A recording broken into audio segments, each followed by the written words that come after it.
মুসা নবী যখন পাহাড়ের কিনারায় পৌঁছে গেছে, এমন সময় দেখে একটা পঙ্গু অসহায়, হাতও নেই পাও নেই।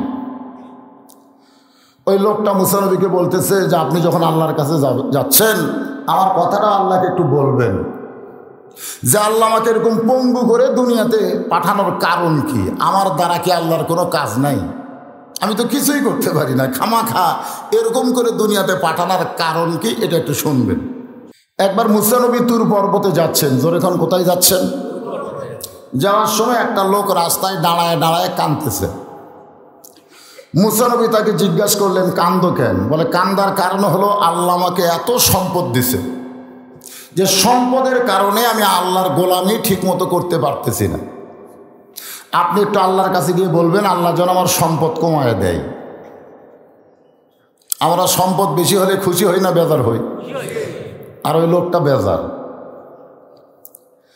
আল্লাহ কোরআনে বলেছেন, ইন্নামা আমওয়ালুকুম ওয়া আওলাদুকুম ফিতনাহ, নিশ্চয় সম্পদ এবং সন্তান তোমাদের বিপদের কারণ। সন্তান আছে কিন্তু সন্তানকে ঠিক মতো মানুষ করেনি। জোরে কোন কি করেনি? আচ্ছা, কোনো সন্তান যদি বসে পেশাব না করে দাঁড়ায় পেশাব করে, ওই কি মানুষ না জানোয়ার? তা আপনারা যারা বাবা হয়েছেন, আপনাদের ছেলেরা বসে করে না দাঁড়ায় করে?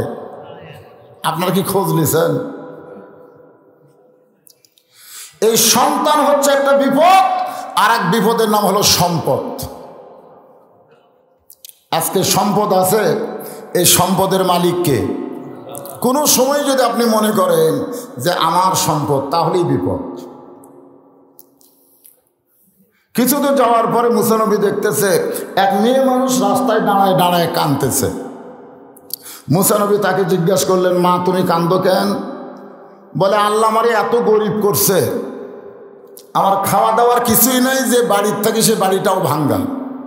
আপনি আল্লাহর কাছে গিয়ে বলবেন আল্লাহ আমাকে এরকম গরিব করলো কেন? এই গরিব থেকে, অভাব থেকে মুক্ত হওয়ার কারণ কি, এটা জানবেন। মুসা নবী তুর পর্বতে গিয়ে আল্লাহর সঙ্গে গল্প শুরু করলেন। আল্লাহর নবী বলেন, মুসা নবী তুর পর্বতে গিয়ে আল্লাহর সঙ্গে গল্প করলে আল্লাহ যেমন খুশি হয়, দৈনিক 5 বার আমার উম্মতেরা যখন মসজিদে যাবে, আল্লাহ এর চাইতেও বেশি খুশি হবে। দৈনিক কয়বার? 5 বার। আজকে যে গোরস্থানের উন্নয়ন কল্পে মাহফিল, এ কবরে যারা গেছে আপনারা সকলেই জানেন, কবরে যাওয়ার পরে মুনকির নাকির তাদেরকে কয়টা প্রশ্ন করে? 3টা। জোরে কোন কয়টা? 3টে। 1 নম্বর প্রশ্ন হচ্ছে, মান রব্বুকা, তোমার রবকে। যারা 5 ওয়াক্ত নামাজ পড়েছে তাদেরকে কোনো উত্তর দেওয়া লাগবে না, বরং তাদের পক্ষে তাদের নামাজ দাঁড়িয়ে যাবে। জোরে খান সুবহানাল্লাহ।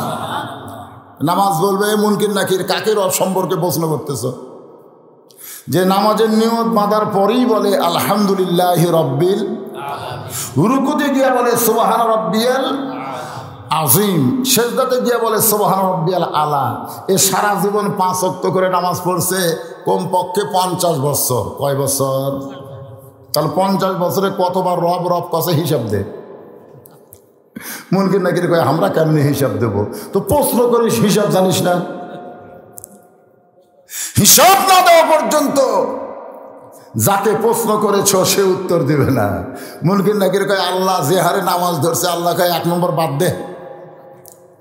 যাদের নামাজ আছে তাদের রব আছে। জোরে কোন সুবহানাল্লাহ। তাহলে দৈনিক কয়বার? 5 বার মসজিদে যেতে হবে 5 ওয়াক্ত নামাজের জন্য। আল্লাহর সঙ্গে গল্প শেষ করে মুসা নবী যখন বিদায় হচ্ছেন, এমন সময় আল্লাহ বলে, মুসা রাস্তার মধ্যে 3 জন তোমারে ধরছিল, তোমার কি মনে নাই? মুসা বলতেছে, আল্লাহ আপনার সঙ্গে গল্প করতে করতে আমি ওদের কথা ভুলে গেছি। আল্লাহ বলে, মুসা দুনিয়ার সবাই সবাইকে ভুলতে পারে, কিন্তু আমি আল্লাহ কোনোদিন কাউরে ভুলি না। জোরে কোন সুবহানাল্লাহ। তাহলে ওই পঙ্গুর কথা আল্লাহর মনে আছে না নাই? ওই মেয়ের কথা আল্লাহর মনে আছে না নাই? ওই ধনী লোকের কথা আল্লাহর মনে আছে না নাই? তারপরেও তাদের বিশ্বাস ছিল মুসা নবীকে ধরি, আমাদের পক্ষে মুসা নবী আল্লাহর কাছে বলবে। আমরা বাংলাদেশে অনেকে পীর ধরি, জোরে কোন কি ধরি? পীর কেন ধরি? যে আমার যোগ্যতায় যদি জান্নাত না পাই, পীরের ওসিলায় আল্লাহ যদি আমাকে জান্নাত দেয়। আপনারা কি মনে করছেন পীর আপনাদের কথা হাসরের ময়দানে মনে রাখবে? মুসা নবীর মনে নেই, আর পীরের মনে থাকে। কোথায় মুসা নবী আর কোথায় পীর? তার মধ্যে অধিকাংশই হলো ভণ্ড পীর। জোরে কোন কথা ঠিক কিনা? এই ভণ্ডরা তো নিজেরাই জাহান্নামে যাবে। এদেরকে যারা ধরছেন তারা কোথায় যাবেন? এদিকে গল্প করে, কে সাইডে গল্প করতেছে।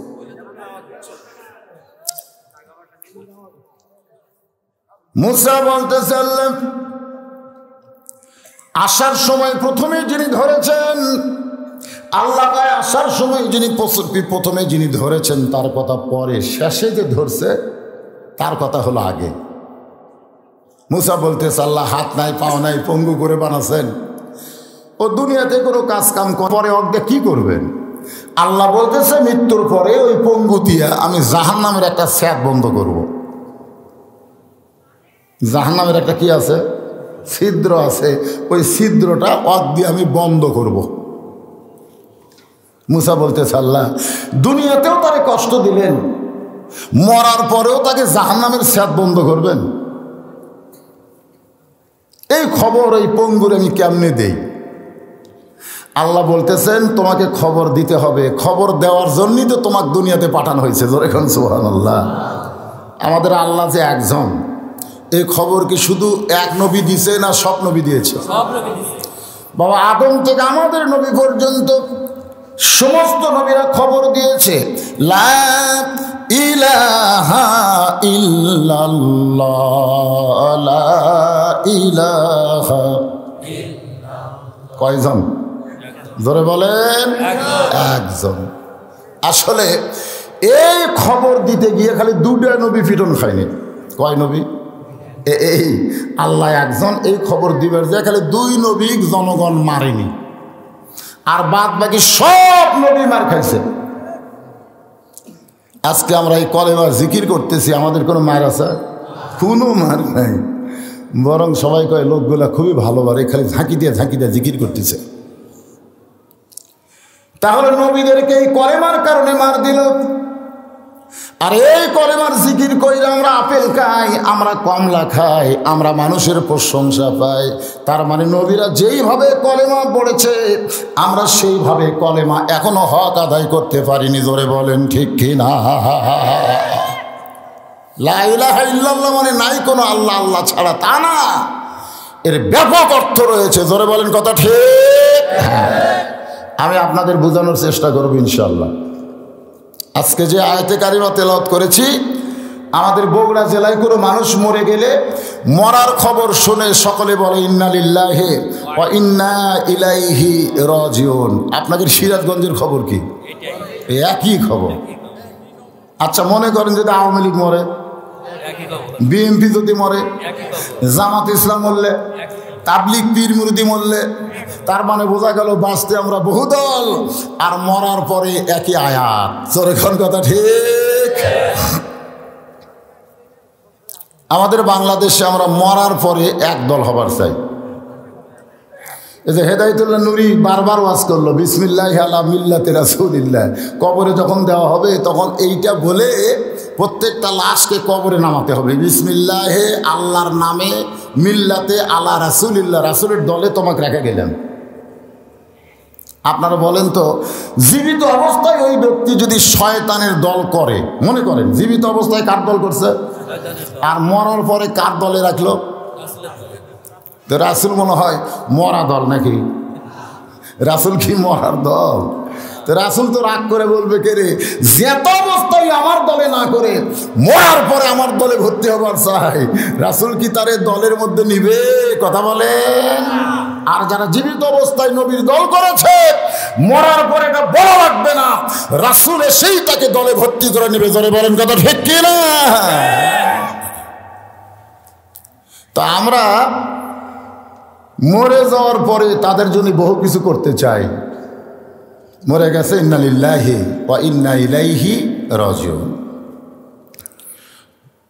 কোন বনের পাখি তুমি আইলারে কোন বনে, আবার কোন বনেতে যাইতে হবে পড়ছে নাকি মনে। এরকম একটা গান গাইছে আব্দুল আলিম, শুনছেন আপনারা? গান শুনছেন? এই গানের অর্থ কি? কোন বনেরই পাখি তুমি আইলারে কোন বনে, আবার কোন বনেতে যাইতে হবে পড়ছে নাকি মনে। আমার হীরামন পাখি, আমার প্রাণ পাখি, সবই মিশে আর ফাঁকি। এক পলকের নাই ভরসা, মিশে সকল আশার, কখন বুঝি দারুণ ঝড়ে ভাঙবে তোমার বাসা। এক পলকেরই কোনো ভরসা নাই, জোরে কোন ঠিক কিনা? চোখের পলকে মৃত্যু আমাদের সামনে হাজির হবে ভাইজান। এই মৃত্যুকে সামনে নিয়ে ইন্না লিল্লাহর উপরে ওয়াজ হবে। আপনারা একটু মনোযোগ দিয়ে শুনবেন। এ ওয়াজের মধ্যে শুধু পুরুষ মানুষ না, নারীদেরকেও সম্পৃক্ত করা হবে।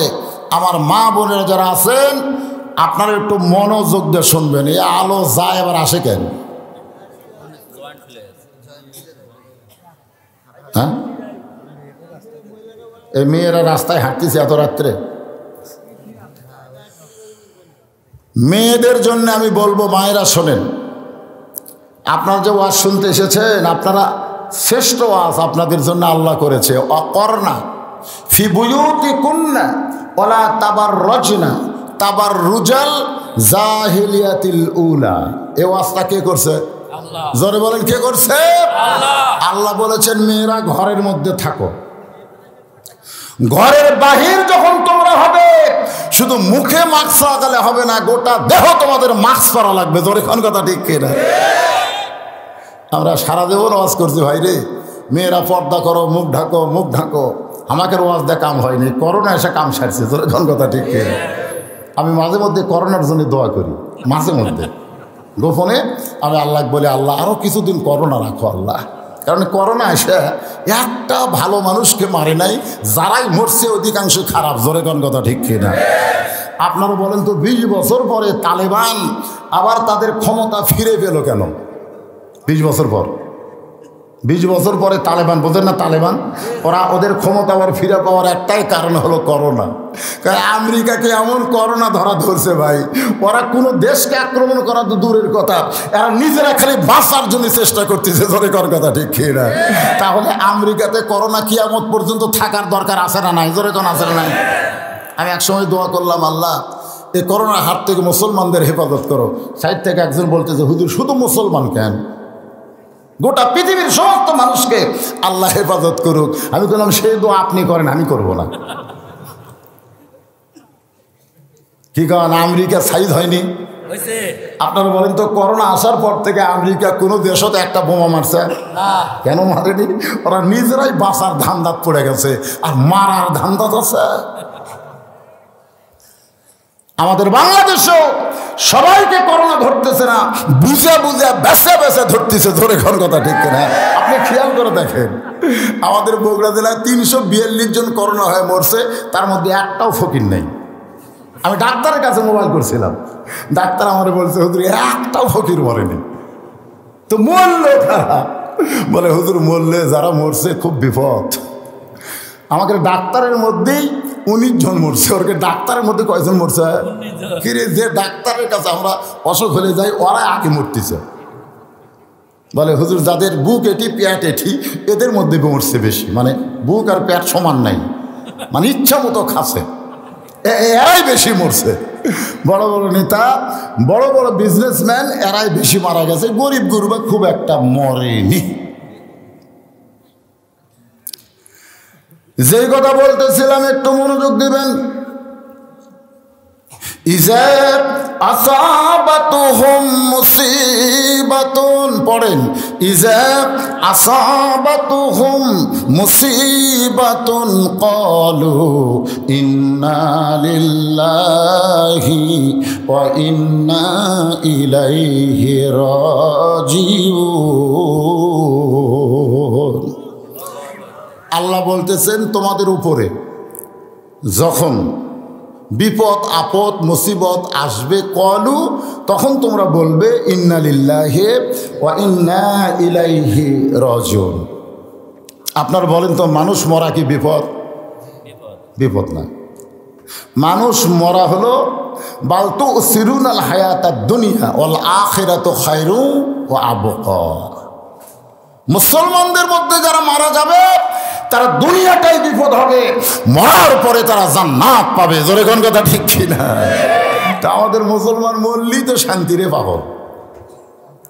রাসূল বলেছে দুনিয়া ও সিজনুল মুমিনিন, এই দুনিয়া হলো মুমিনদের জন্য জেলখানা। যখন মুমিনেরা দুনিয়া থেকে মৃত্যুবরণ করবে তখন আমার অসংখ্য ফেরেশতা তাদেরকে সাদর সম্ভাষণ জানানোর মিছিল করে অফতিহাত আবওয়াবুহা ওয়া ক্বালা লাহুম খাযানাতুহা সালামুন আলাইকুম তিবতুম ফাদখুলুহা খালিদিন। আল্লাহ তাআলা খুশি হয়ে তাদের জন্য 8টা জান্নাতের দরজা খুলে দিবে। তাদের দেহ যাবে কবরে, কিন্তু রুহুটা কবরে যাবে না। এটা ইল্লিন নামক জান্নাতের বাগানে আল্লাহ ছেড়ে দিবে। তাহলে মরাটা আমাদের জন্য ভালো না খারাপ? তাহলে মরার পরে আমরা এই মুসিবতের আয়াত করতেছি কেন? একজন বলতেছে আলেমেরা কয় আমরাও কই নাকি, মৌলানারা কয় আপনারাও তাই কন নাকি? অনেক মৌলানাকে আমি বলছি যে মানুষ মরলে এটা আমরা কেন বলি, আমিও তো শুনে শুনে শিখছি, মৌলানারাও শুনে শুনে শিখছে, মানে আগের থেকে হয়ে আসতেছে। কথা কন ঠিক? আজকে গোরস্থানের মাহফিল, এই জিনিসটা আমি আপনাদের গুমুরটা ফাঁস করে দিই। ফাঁস করার দরকার আছে না? দরকার আছে না? আর মরবার চাই না। আজকের ওয়াসুরা দেখেন, মরবারই চাবো, বাঁচবার দরকার নাই। বর্তমানে যেই পরিবেশ বাংলাদেশে চলতেছে, এই পরিবেশে ঈমান নিয়ে বাঁচা খুব কঠিন। জোরে কোন ঠিক? খুব কঠিন। আপনার সকালে ঈমান থাকবে, বিকালে থাকবে না। যেখানে মানুষ করোনার ভয়ে কত কী করতেছে, করোনার ভয়ে হাত ধো, এই শালা জীবনে উজু করে না, উনি এখন হাত ধুচ্ছে, হাত ধুচ্ছে, হাত ধুস করে। বর্তমান সরকার যদি মুসলমানের সরকার হতো তাহলে বলতো ডিটল দিয়ে সাবলন দিয়ে হাত ধুও না, দৈনিক 5 বার ওযু করে মসজিদে যাও। জোরে কোন কথা ঠিক কি না? ওযু করার কোনো তালিম নাই, হাত ধোয়ার তালিম। এই শালা করে করোনার বেশি ধরবে।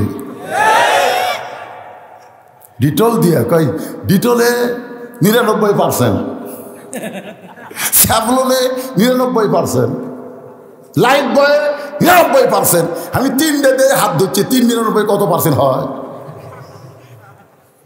আমি 3টে দিয়ে হাত ধরি যে 99 তার তো বহু পার্সেন্ট 100 উপর চলে গেল, আমার মরণই নাই। এই যে একজন 297% আছে, 100 জায়গায় 297%। ওই সাবান বেচার ধান্দা, কথাটা বুঝলেন না? সবচাইতে বড় বিপদ হলো মানুষ মৃত্যুর কথা ভুলে গিয়ে করোনার কথা বেশি মনে করবে। জোরে কোন কথা ঠিক কিনা? এটা হলো আমাদের ঈমানের জন্য সবচাইতে বড় বিপদ। আর মরার কথা খেয়াল নাই, খালি করোনা করোনা করোনা। আমাকে হুজুর টিকা দিছেন, টিকা দিছেন, এই গেলাম কেড়ে পাগলা, টিকা দিলে কি হবে? করোনা ধরবি না। আমার এলাকায় 3 টিকা লাগে, আগে করোনা ধরছে, ওরা ডোজ কমপ্লিট করছে, তারপর আবার ধরছে। তখন বলতেছে ওই যে চীনের টিকা দিলে হবে না, জার্মানিটা দেওয়া লাগবে, একটা টিকা দিলে হবে না, যদি আল্লাহ মারে। জোরে কোন কথা ঠিক কিনা? আর আল্লাহ যদি বাঁচায় লাগবে না। এ কথা আল্লাহ সূরা মুলকে বলেছেন, আল্লাযী খালাকাল মাউতা ওয়াল হায়াতা লিয়াবলুয়াকুম আইয়ুকুম আহসানু আমালান ওয়া হুয়াল আজিজুল গফুর। আল্লাহ তাআলা কি বলতেছেন? মৃত্যুর হায়াতকে আমি সৃষ্টি করেছি পরীক্ষা করার জন্যে, মৃত্যুকে তোমরা ভয় করো না, বরং মৃত্যুকে তোমরা স্মরণ করো। মৃত্যুকে স্মরণ করো, মৃত্যুকে ভয় করা লাগবে না। ভয় করতে হবে কাকে? আরো ধরে বলেন, ভয় করতে হবে কাকে? তোমাদেরকে পরীক্ষা করার জন্য মৃত্যু হায়াতকে আমি সৃষ্টি করেছি। এই পরীক্ষার বিষয়টা হলো আহসানু আমালা, সুন্দর আমল করবা। কারণ যে কোনো সময় মৃত্যু হবে, এই বিশ্বাসটা তোমাদের কলিজার মধ্যে যদি রাখতে পারো, তোমাদের আমল কোনোদিন খারাপ হবে না। আল্লাহ নবী বলেছেন, জোহরের নামাজ পড়ার পরে তুমি মনে করো না আসরের নামাজ তুমি ধরতে পারবা, বরং তুমি বিশ্বাস করবে এই জোহরের নামাজ আমার জীবনের শেষ নামাজ। আসরের নামাজ যখন পড়বা বিশ্বাস করে এটাই আমার জীবনের শেষ নামাজ। আল্লাহ নবী বলেন, প্রত্যেকটা মুসল্লি প্রত্যেকটা ওয়াক্তকে যদি তার জীবনের শেষ নামাজ বিশ্বাস করে, তাহলে ওই নামাজ সাধারণ নামাজ হবে না, ওই নামাজ একটা সুন্দর আমল হবে। ধরে কোন কথা ঠিক? হ্যাঁ। আজকে আমি ফেসবুকে দেখলাম নারায়ণগঞ্জে ভোট হচ্ছে। কোন জায়গায় ভোট? অনেকে আবার বলবেন, হুজুর কোরআনের মাহফিল আবার ভোটের গল্প। সাইড থেকে তেলতলা গোয়েন্দার কবে ওই যা তাই ঘুরে ফিরে এই রাজনীতিতে যাবি। আপনারা বলেন তো কোরআনে ভোটের কথা আছে না নাই? এ কথা কেন আছে না নাই? আল্লাহ ডাইরেক্ট বলেছেন, ইন্নাল্লাহা ইয়ামুরুকুম আন তুআদ্দুল আমানাতি ইলা আহলিহা ওয়া ইযা হাকামতুম বাইনান নাস আন তাহকুমু বিল আদল। এখন তো আর ওই যে মার্কা দেখা লাগবে না, যে ইভিএম খালি টিপি মারবেন, ওখানে মার্কা দেওয়া আছে, নৌকা, তারপর আরো কয়েকটা আছে। এক মেয়ে মানুষ বলতেছে গোটা ইভিএম খুঁজে দিকে কোনো মার্কা নেই, খালি নৌকা, খালি নৌকা, খালি কি কথা কয় না, খালি কি নৌকা। আপনারা বলেন তো যারা পরাজিত হলো, তবে একটা খুশির খবর হলো ওখানে হাত পাখা অনেক ভোট পাচ্ছে। কি পাখা? হাত পাখা বোঝেন? আপনারা হয়তো বলবেন, হুজুর এই শীতের দিনে হাত পাখার কি দরকার? আমার এলাকায় একজন মিছিল করতেছে, শান্তি যদি পাবার চাও অমুক মার্কাত ভোট দাও। আমি লোকটাকে বললাম, তুই মুশরিক হয়ে যাবি। আর একবার করে কেন হুজুর? বলে কোনো মার্কা মানুষকে শান্তি দিবার পারে না, শান্তি দেওয়ার মালিক হচ্ছে আল্লাহ। জোরে কোন কথা ঠিক? তাহলে কি মিছিল করব? আমি বললাম, শান্তি যদি পাবার চাও ভালো মানুষক ভোট দাও। যেরকম কি মানুষ? ওই যে হাকামতুম বাইনান নাস আন তাহকুমু বিল আদল। আল্লাহ বলেছেন কাকে ভোট দিবে? যাকে তাকে দিলে হবে না। চেহারা, সুরতে, লেবাসে, আশাকে, আচরণে যাকে মনে হবে মুসলমান, তুমি তাকেই তোমার আমানতের সিল মারো। জোরে কোন কথা ঠিক আছে? তো দেখা গেল মরদ বাদ দিয়ে ওই জায়গাত মেয়ে মানুষই উঠছে। কি মানুষ? আল্লাহ রাসূল বলেছেন, শোনেন, আমার কথা না, আমার কথা হলে আমার ধরেন, অসুবিধা নেই, কিন্তু আল্লাহ রাসূল বলেছেন মা তারাক্তু, এতে ইন্নালিল্লাহর ওয়াজ করতেছি, মা তারাক্তু বাদি, খুব মনোযোগ দিয়ে শুনবেন, মা তারাক্তু বাদি আলা উম্মতি ফিতনাতুন আদররা রাসূলু মিনান নিসা, রাওয়াহুল বুখারী কিতাবুল ফিতান। এই কোরআন শরীফের পরেই যে কিতাব সবচাইতে দামি, তার নাম কি? কথা কন না করে ভাই, তার নাম কি? সেই বুখারী শরীফের হাদিস। আল্লাহ রাসূল বলেছেন, আমার পরে আমার উম্মতের জন্য সবচাইতে বড় বিপদ হলো পুরুষ মানুষের জন্য নারী নেত্রী হওয়া। তো মানুষ মারা গেলে ইন্নালিল্লাহ কোন কেন? যখন নারী নেত্রী হবে তখন বেশি বেশি ইন্নালিল্লাহ পড়া লাগবে। জোরে কোন কথা ঠিক কি না? ইন্নালিল্লাহ কিসের আয়াত? মরার আয়াত। একটা যুবক যখন রাস্তা দিয়ে যাবে, ওই রাস্তায় একটা বেপরদা মেয়ে দেখলেই যুবককে বলতে হবে ইন্না লিল্লাহি ওয়া ইন্না ইলাইহি রাজিউন। কারণ একটা যুবকের জন্য একটা বেপরদা নারী হলো সবচাইতে বড় বিপদ। জোরে কোন কথা ঠিক কি না? আপনারা বেপরদা দেখে ইন্না লিল্লাহ কসেন, খালি শুরু করে দেন, একটা মেয়ে মানুষ আর বেপরদা থাকবে না। খালি শুরু করেন, মেয়েরাই কবে কেনে মানুষ মরলে যে আয়াত পড়ে আমাদের থেকে সে আয়াত পড়তেছে কেন? কারণ ইন্নালিল্লাহকে মানুষ ভয় করে। জোরে কর কথা ঠিক ঠিক না? যখন আমার এলাকার মসজিদের মুয়াজ্জিন বলে একটা শোক সংবাদ শোনেন, ইন্নালিল্লাহ, আবার বউ চুমকা ভাই, চুমকা উঠছিস কে? আজও ইন্নালিল্লাহ পড়তেছে। রাস্তাঘাটের সমস্ত বেপরদা নারী হলো যুবকের জন্য সবচাইতে বড় বিপদ। জোরে কর কথা ঠিক কিনা? কয়দিন ইন্নালিল্লাহ পড়ছেন? কয়দিন? হ্যাঁ, খালি মরিয়া গেছে, কে মরিয়া গেছে ইন্নালিল্লাহ। আপনি দেখেন তো কার দলের উপর মরল, কোন তরিকার উপর মরল, মরার সময় আর সুরত কিরকম, সাইজ কিরকম দেখেন। একটু মনোযোগ দিয়ে শুনবেন। মুসা নবী বলতেছে, আল্লাহ ওই পঙ্গু অসহায়কে ওই খবর আমি কেমনে দেব? আল্লাহ বলতেছে, খবর দেওয়ার জন্যই তোমাকে নবী বানানো হয়েছে। যত কঠিন খবর হোক না কেন, তারপরও দেওয়ার কথা নবীদের উপরে আছে না নাই? এ কথা কেন আছে না নাই? আল্লাহ যখন মুসাকে বললেন, এজাহাব ইলা ফিরআউন ইন্নাহু তাগা, এ মুসা তুমি ফেরাউনের কাছে যাও, কারণ ফেরাউন সীমা লঙ্ঘন করেছে। মুসা বলতেছে, আল্লাহ আমি ফেরাউনের কাছে গিয়ে কি বলবো? আল্লাহ বলতেছে, বলতে হবে লা ইলাহা ইল্লাল্লাহ মুসা কালিমুল্লাহ। মুসা বলতেছে, আল্লাহ তাহলে আমি একলা যাবো কেন? কারণ এই পরিমার মধ্যে তুমি আছো, আমি আছি, আমি একলা যাবো কেন? তোমাকেও আমার সঙ্গে যাওয়া লাগবে। তুমি বলবা লা ইলাহা ইল্লাল্লাহ, আর আমি বলবো মুসা কালিমুল্লাহ। তোমারটা তুমি দাওয়াত দাও, আর আমারটা আমি দাওয়াত দেই। আল্লাহ বলে, মুসা আমি যাব না, আমি তোমাকেই পাঠাবো। মুসা বলতে, আল্লাহ কাম করবো আমি, দাওয়াত দিব তোমার, আর পিটন খাবো আমি, এইটা কেমন কথা? আল্লাহ বলতেছেন, যত পিটন খাবি তোর মর্যাদা আমি আল্লাহ তত বাড়ায়া দিব।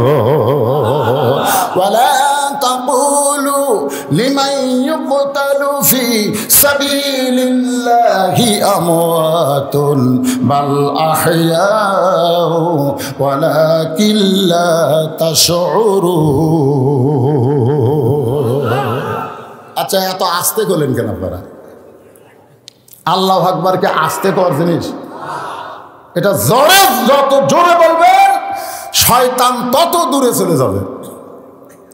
লিল্লাহি তাকবীর। মুসা বলতেছে, আল্লাহ যে মেয়েটা রাস্তায় কাঁদতেছে ওই মেয়েটার খবর কি? আল্লাহ বলতেছে, ওর খাওয়া দাওয়া নাই, ভাঙ্গা বাড়িতে থাকে, বৃষ্টি হলে পানি পড়ে, রোদ হলে রোদ ওর ঘরের মধ্যে ঢোকে। ওই মেয়েটাকে বলবে সে যেন বেশি বেশি আল্লাহর শুকর আদায় করে। মুসা বলতেছে, আল্লাহ তাহলে প্রথম যেই ব্যক্তি আমারে ধরছে, এত সম্পদ তারে দিছ, সম্পদের ঠেলায় পড়ে তোমার ইবাদত ঠিক মতো করতে পারে না, সে যে আমাকে ধরছে তার কাছে কি খবর দেব? আল্লাহ বলে, মুসা তাকে বলবা সে যেন না শুকরি করে, সে যেন আমার শুকরি আদায় না করে। যত না শুকরি করবে তত তার সম্পদ কমে যাবে। আসার সময় ওই পঙ্গু অসহায় বলতেছে, নবী গো আমার খবর কি? বলে, তোর যে খবর রে, এই খবর তোরে কেমনে দেই? পঙ্গু বলতেছে, আপনি কি আপনার খবর দিবেন না আল্লাহর পক্ষ থেকে দিবেন? বলে, আল্লাহর পক্ষ থেকে। আল্লাহর পক্ষ থেকে খবর দিতে আপনার টেনশন কি? দেন। মুসা বলতেছে, তোর খবর হলো জাহান্নামের একটা ছিদ্র আছে, সেই ছিদ্রটা আল্লাহ তোকে দিয়া পূর্ণ করবে। সঙ্গে সঙ্গে পঙ্গু বলতেছে, আলহামদুলিল্লাহ। আল্লাহ কয়, তুই বুঝতে পারিস না? বুঝতে পারছিস? তোকে দিয়ে আল্লাহ জাহান্নামের স্যাদ বন্ধ করবে। তুই নাউজুবিল্লাহ না কয়ে আলহামদুলিল্লাহ কইলি কেন? পঙ্গু বলতেছে, মুসা এতদিন মনে করতাম আমার দ্বারা কোনো কাজই হবে না, আমি কোনো কাজেরই নেই, কিন্তু আজকে বুঝলাম আমারও দাম আছে, আমারও দাম আছে। দাম যদি না থাকতো তাহলে জাহান্নামে ছিদ্র থাকলো কেন? আর ওই ছিদ্র আমাকে বন্ধ করবে কেন? এই জন্য আল্লাহর শুকর আদায় করছি। মুসা বলতেছে, রে পঙ্গু, জাহান্নামের ছিদ্র বন্ধ করলে তোর শরীরে আগুন লাগবে, তোর কষ্ট হবে। পঙ্গু বলতেছে, জাহান্নামেরও মালিক তিনি, জান্নাতেরও মালিক তিনি, আমার যে জাহান্নামের মধ্যে জায়গা হবে এই জন্যই আমি আল্লাহর শুকর আদায় করতেছি। মুসা বলতেছে, পাগলের সঙ্গে গল্প করে সময় নষ্ট করা যাবে না। এই বলে মুসা যখন পা বাড়াইছে, এমন সময় আল্লাহ ডাকতে বলে, মুসা একটাবার পঙ্গুর দিকে তাকায় দেখো। তাকায় দেখে পঙ্গু আর পঙ্গু নাই, দুনিয়ার সব চাইতে সুন্দর যুবক হয়ে দাঁড়িয়ে আছে।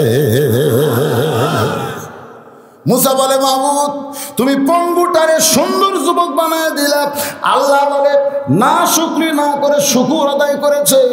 এমন খবর শোনার পরে যে আমার প্রতি প্রশংসা করে, লাইন শাকারতুম লা আযীদান্নাকুম, আমার নিয়ামত আমি তার জন্য বাড়াইয়া দিছি। মেয়েটার কাছে গিয়ে বলতেছো, মা তুমি আল্লাহর শুকুর বেশি বেশি আদায় করো। মেয়ে মানুষ শুক্রিয়া আদায় করবে? সারা জীবন স্বামী ঠিক মতোই পালতিছে, খালি একদিন ঠিক মতো বাজার করেনি, ওই লাভ ধরে বলতেছে আমার জীবনটাই নষ্ট। কয় কি কয় না কয়, এরা হলো না শুকরির জাত। হাজার হাজার নিয়ামতের গাছ আছে জান্নাতে, খালি একটা গাছের কথা বলছে, ওই গাছের কাছে যাস না। আর ওই হাজার হাজার দিকে খেয়াল আছে, ওই খালি একটা দিকে টপক মারতেছে, নিষেধ করলো কেন? শয়তান দেখতেছে তোর মন যেদিকে আমিও সেই দিকে। হায় হায়, সর্বপ্রথম জান্নাতের সাইডে ওয়াজ করছে শয়তান, আর এই শয়তানের ওয়াজ শোনে মেয়ে মানুষ। আজকে শয়তান হলো স্টার জলসা জি বাংলা, ধরে কোন কথা ঠিক কিনা? এই শয়তানের ভক্ত হয়ে গেছে এই মেয়েরা। আপনার এলাকায় স্টার জলসা জি বাংলা আছে? এই দুটাই কিন্তু ইবলিস, এই দুটাই ইবলিস। এই হাওয়া যেরকম গন্ধম খেলেছে, এরকম সেই ঠিক একই জায়গায় কায়দায় গন্ধম খাওয়াচ্ছে। বাংলাদেশের একটা চ্যানেলও দেখে না, খালি স্টার জলসার জি বাংলা। মা বোনদেরাই বলতেছি, মা আগেকার বক্তা আপনাকে ভুলে গেছে, আমি ভুলে যাওয়ার বক্তা না। স্টার জলসা জি বাংলা দেখবেন, আবার বদরুশিদের ওয়াজ শুনবেন, কোনো লাভ হবে না, কোনো লাভ হবে না। ওইগুলা বাদ দেন, আজকের ওয়াজ শোনেন। আমি মা ফাতেমার জীবনী থেকে পর্দা ওয়াজ করে আপনাদের শোনায় দেবো, খালি আমল করেন। ফাতেমার নেতৃত্বে আল্লাহ আপনাকে জান্নাত দিবে। জোরে কোন কথা ঠিক আছে? আল্লাহর বান্দার একটু মনোযোগ দেবেন। মেয়েটা চিল্লায় বলতেছে খাওয়া দাওয়া নাই, ভাঙ্গা ঘরে থাকি, এরপর আল্লাহর শুকুর আদায় করতে পারবো না। মুসা বলতেছে আল্লাহ যা বলেছে সেই খবর তোমার দিলাম। মুসা যখন রওনা দেয়, দমকা একটা বাতাস আইসা মেয়েটার যে ভাঙ্গা বাড়ি ছিল সেইটাও পর্যন্ত উড়ে গেল। এবার প্রথম ব্যক্তির কাছে গিয়া মুসা বলতেছে আল্লাহর বান্দা, আল্লাহ তোমাকে এত সম্পদ দিয়েছে নিয়ামত স্বরূপ, সম্পদ থেকে তুমি যদি কমাইতে চাও, বাঁচতে চাও, তাহলে আল্লাহর না শুকরি বান্দা হও। বান্দা চিন্তায় বলে এত কিছু আল্লাহ আমাকে দিল, তারপরেও না শুকরি আমি করতে পারবো না, আমি শুকরিয়ার মধ্যে সবসময় থাকতে চাই। মুসা বলতেছে তাহলে তোমার সম্পদ কমবে না, আল্লাহ আরো তোমাকে বাড়ায়া দিবে। এই জন্য আল্লাহর প্রশংসা করতে আমরা আপত্তি করব না। এখানে আমরা আল্লাহর প্রশংসা কম করব না বেশি করব? কেন বেশি করব? কেন বেশি করব? এই জন্যই বেশি করব যে আল্লাহ তাআলা আমাদেরকে যেমন তেমন ঘরে পাঠায় নাই, এমন একটা ঘরে আমাদের পাঠাইছে যে ঘরটা হলো মুসলমানের ঘর। জোরে ঘর কথা ঠিক কিনা? আপনাদের এলাকায় হিন্দু আছে না নাই? হিন্দুর ঘরে না পাঠায় মুসলমানের ঘরে আল্লাহ পাঠাইছে, খুশি না বেজার? এখন অনেকে বলবে হুজুর আপনি কি হিন্দুকের বিরুদ্ধে বলবেন নাকি? না না না, আমি বলবো কেন? আমার আল্লাহ বলেছেন অমাইয়াবতাগি গয়রাল ইসলামা দীনান ফালাই ইউকবালা মিনহু, ইসলাম ছাড়া অন্য কোনো ধর্ম কেউ যদি গ্রহণ করে আল্লাহ বলেছেন সেইটা কবুল করা হবে না। এই কথার দ্বারা কি বুঝলেন? এটা কি আমার কথা না আল্লাহর কথা? তাহলে আল্লাহ সরাসরি আমাদেরকে মুসলমানের ঘরে কবুল করেছেন, এই জন্য খুশি না বেজার? জবান খোলে সমস্যরে সকলে আর একবার বলবো আলহামদুলিল্লাহ। মনের ঘরে তালা দিয়া চাবি নিয়া আসেন সাই, গানটাকে বুঝবেন। তারপরে গান গাওয়ার পরে আপনাদের কাছ থেকে আমি রেজাল্ট শুনতে চাবো, এই জন্য মনোযোগ দিয়ে শুনবেন। এটা কিন্তু তুইয়া মুয়া গান না, এটা কোরআনের গান। তোরে কোন কিসের গান? মনের ঘরে তালা দিয়া চাবি নিয়া আসেন সাই, আমি অধম শব্দ কি তার হুকুম ছাড়া বাইরে যাই, হুকুম ছাড়া বাইরে যাই। আমার দুই কান্দে দুই মোহরি লেখিতেছেন ডায়েরি, দলিল দেখে রায় দিবে, টাকা পয়সার নাই কারবার। সবাই বলেন আছেন আমার মুক্তার, আছেন আমার ব্যারিস্টার, শেষ বিচারের হাইকোর্টেতে তিনি আমায় করবেন পার। আমি পাপী তিনি জামিনদার। লিল্লাহে তাকবীর। আমার শরীর যত ঘামবি ডাক্তার বলেছে আপনার জন্য তত উপকার। হ্যাঁ, হার্টের সমস্যা বুঝতে, ডায়াবেটিস বেড়ে গেছে, কণ্ঠ নষ্ট হয়ে গেছে, গলা ভেড়া ভেড়া লাগতেছে না? তাকে না না মানে গলা ঠিক আছে? হায় হায়, আর কি কয় রে? আপনারা চিন্তা করতেছেন যে হুজুর একটা গান গায়ে আমাকে তকবির দিয়ে নিল, তার মানে না না, ঘুম ছাড়ানোর জন্য নয়, গানের মধ্যে কি মালটা আছে সেটা বুঝাচ্ছি। আপনারা বলেন তো, মনের ঘরে তালা দিয়া চাবি নিয়া আসেন সাই, আমিও ধন শব্দ কি তার হুকুম ছাড়া বাইরে যাই, হুকুম ছাড়া বাইরে যাই। আজকে যারা একজনের ভোট অন্যজন দিছে, এক মেয়ে মানুষ বলতেছে আমি রান্না বান্না করে আসা দেখি আমার ভোট নাই।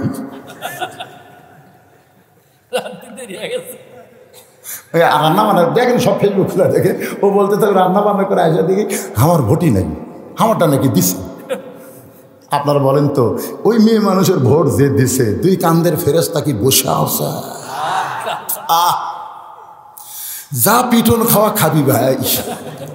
একজনের ভোট যারা অন্যজন দেয়, ওই যতই হজ করুক, নামাজ পড়ুক, যতই দান সদকা করুক, ওই জান্নাত যাবে না। জান্নাতের যাওয়া তো দূরের কথা, জান্নাতের চোখ আপনার ভাগ্যে জীবনে হবে না। একলাই এক মুড়ি মারছেন, টানতেছেন নাচতেছেন, টানতেছেন নাচতেছে, ঠেলা আছে, ঠেলা আছে। এই জন্য গান আর একবার শোনেন, মনের ঘরে তালা দিয়া চাবি নিয়া আসেন সাই, আমি অধম শব্দ কি তার হুকুম ছাড়া বাইরে যাই, হুকুম ছাড়া বাইরে যাই। আমার দুই কান্দে দুই মোহরি লিখিতেছেন ডায়েরি, দলিল দেখে রায় হবে, দলিল দেখে রায় হবে, ক্ষমতার কোনো দরকার নেই। জোরে বলেন কথা ঠিক? আছেন আমার মুক্তার, আছেন আমার ব্যারিস্টার, সেই বিচারের হাইকোর্টেতে তিনি আমায় করবেন পার। আল্লাহ যখন হাকিম হবেন, আমাদেরকে আসামি বানায় দিবেন, ওই সময় আমাদের নবী উকিল হইয়া, ব্যারিস্টার হয়ে আমাদেরকে সুপারিশ করে যাবেন, নিয়ে জান্নাতের দরজায় পৌঁছায় দিবে। যেই নবী আমাদেরকে উকিল হয়ে, ব্যারিস্টার হয়ে আল্লাহ হাকিমের কাছ থেকে সুপারিশ করে জান্নাতে নিয়ে যাবেন, সেই নবীর সম্পর্কে আল্লাহ বলেছেন, লাকাদ কানা লাকুম ফি রাসূলিল্লাহি উসওয়াতুন হাসানা। যদি তোমরা প্রকৃত সফলতা পাবার চাও, দুনিয়ার এই পাঁচশো নেতার চামচানা হয়ে মুহাম্মদ রাসূলকে তোমাদের নেতা নবী হিসাবে গ্রহণ করে নাও। এ কথা কার? তাহলে কোন নেতা? যখন নবীকে বাদ দিয়ে সাধারণ মানুষকে নেতা আপনারা মানবেন, তখন ইন্না লিল্লাহ বেশি বেশি পড়া লাগবে। জোরে কোন কথা ঠিক কিনা? আসল বাদ দিয়ে এরা নকলের পাশে ঘুরতেছে রে। এটাই হলো মুসলমানের সবচাইতে বড় বিপদ। নবীকে নেতা না মেনে, যেই নবী আমাদের উকিল ব্যারিস্টার হয়ে সুপারিশ করে জান্নাতে নিয়ে যাবেন, তাকে বাদ দিয়ে অন্য কাউরে নেতার আসনে বসান যাবে। আমার নেতা, তোমার নেতা, যারা বলতেছেন না মরছেন, মরছেন, আপনি মরছেন, এ মুখ খুলতেছেন কে? মাসটা আটকে গেছে, মাসটা কি আটকে গেছে? তার জবান খুলে বলেন তো, এক স্লোগানে আপনি জান্নাত পেয়ে যেতে পারেন। পারেন কি পারেন না? ধরে কন, গলা খাঁকারে দেন। আমি যেই বলবো আমার নেতা, তোমার নেতা, সকলে বলুন বিশ্ব নবী মুস্তাফা। আমার নেতা, তোমার নেতা, বিশ্ব নবীর চরিত্র মতো না, ফুলের চাইতেও খাওয়া লাগবে।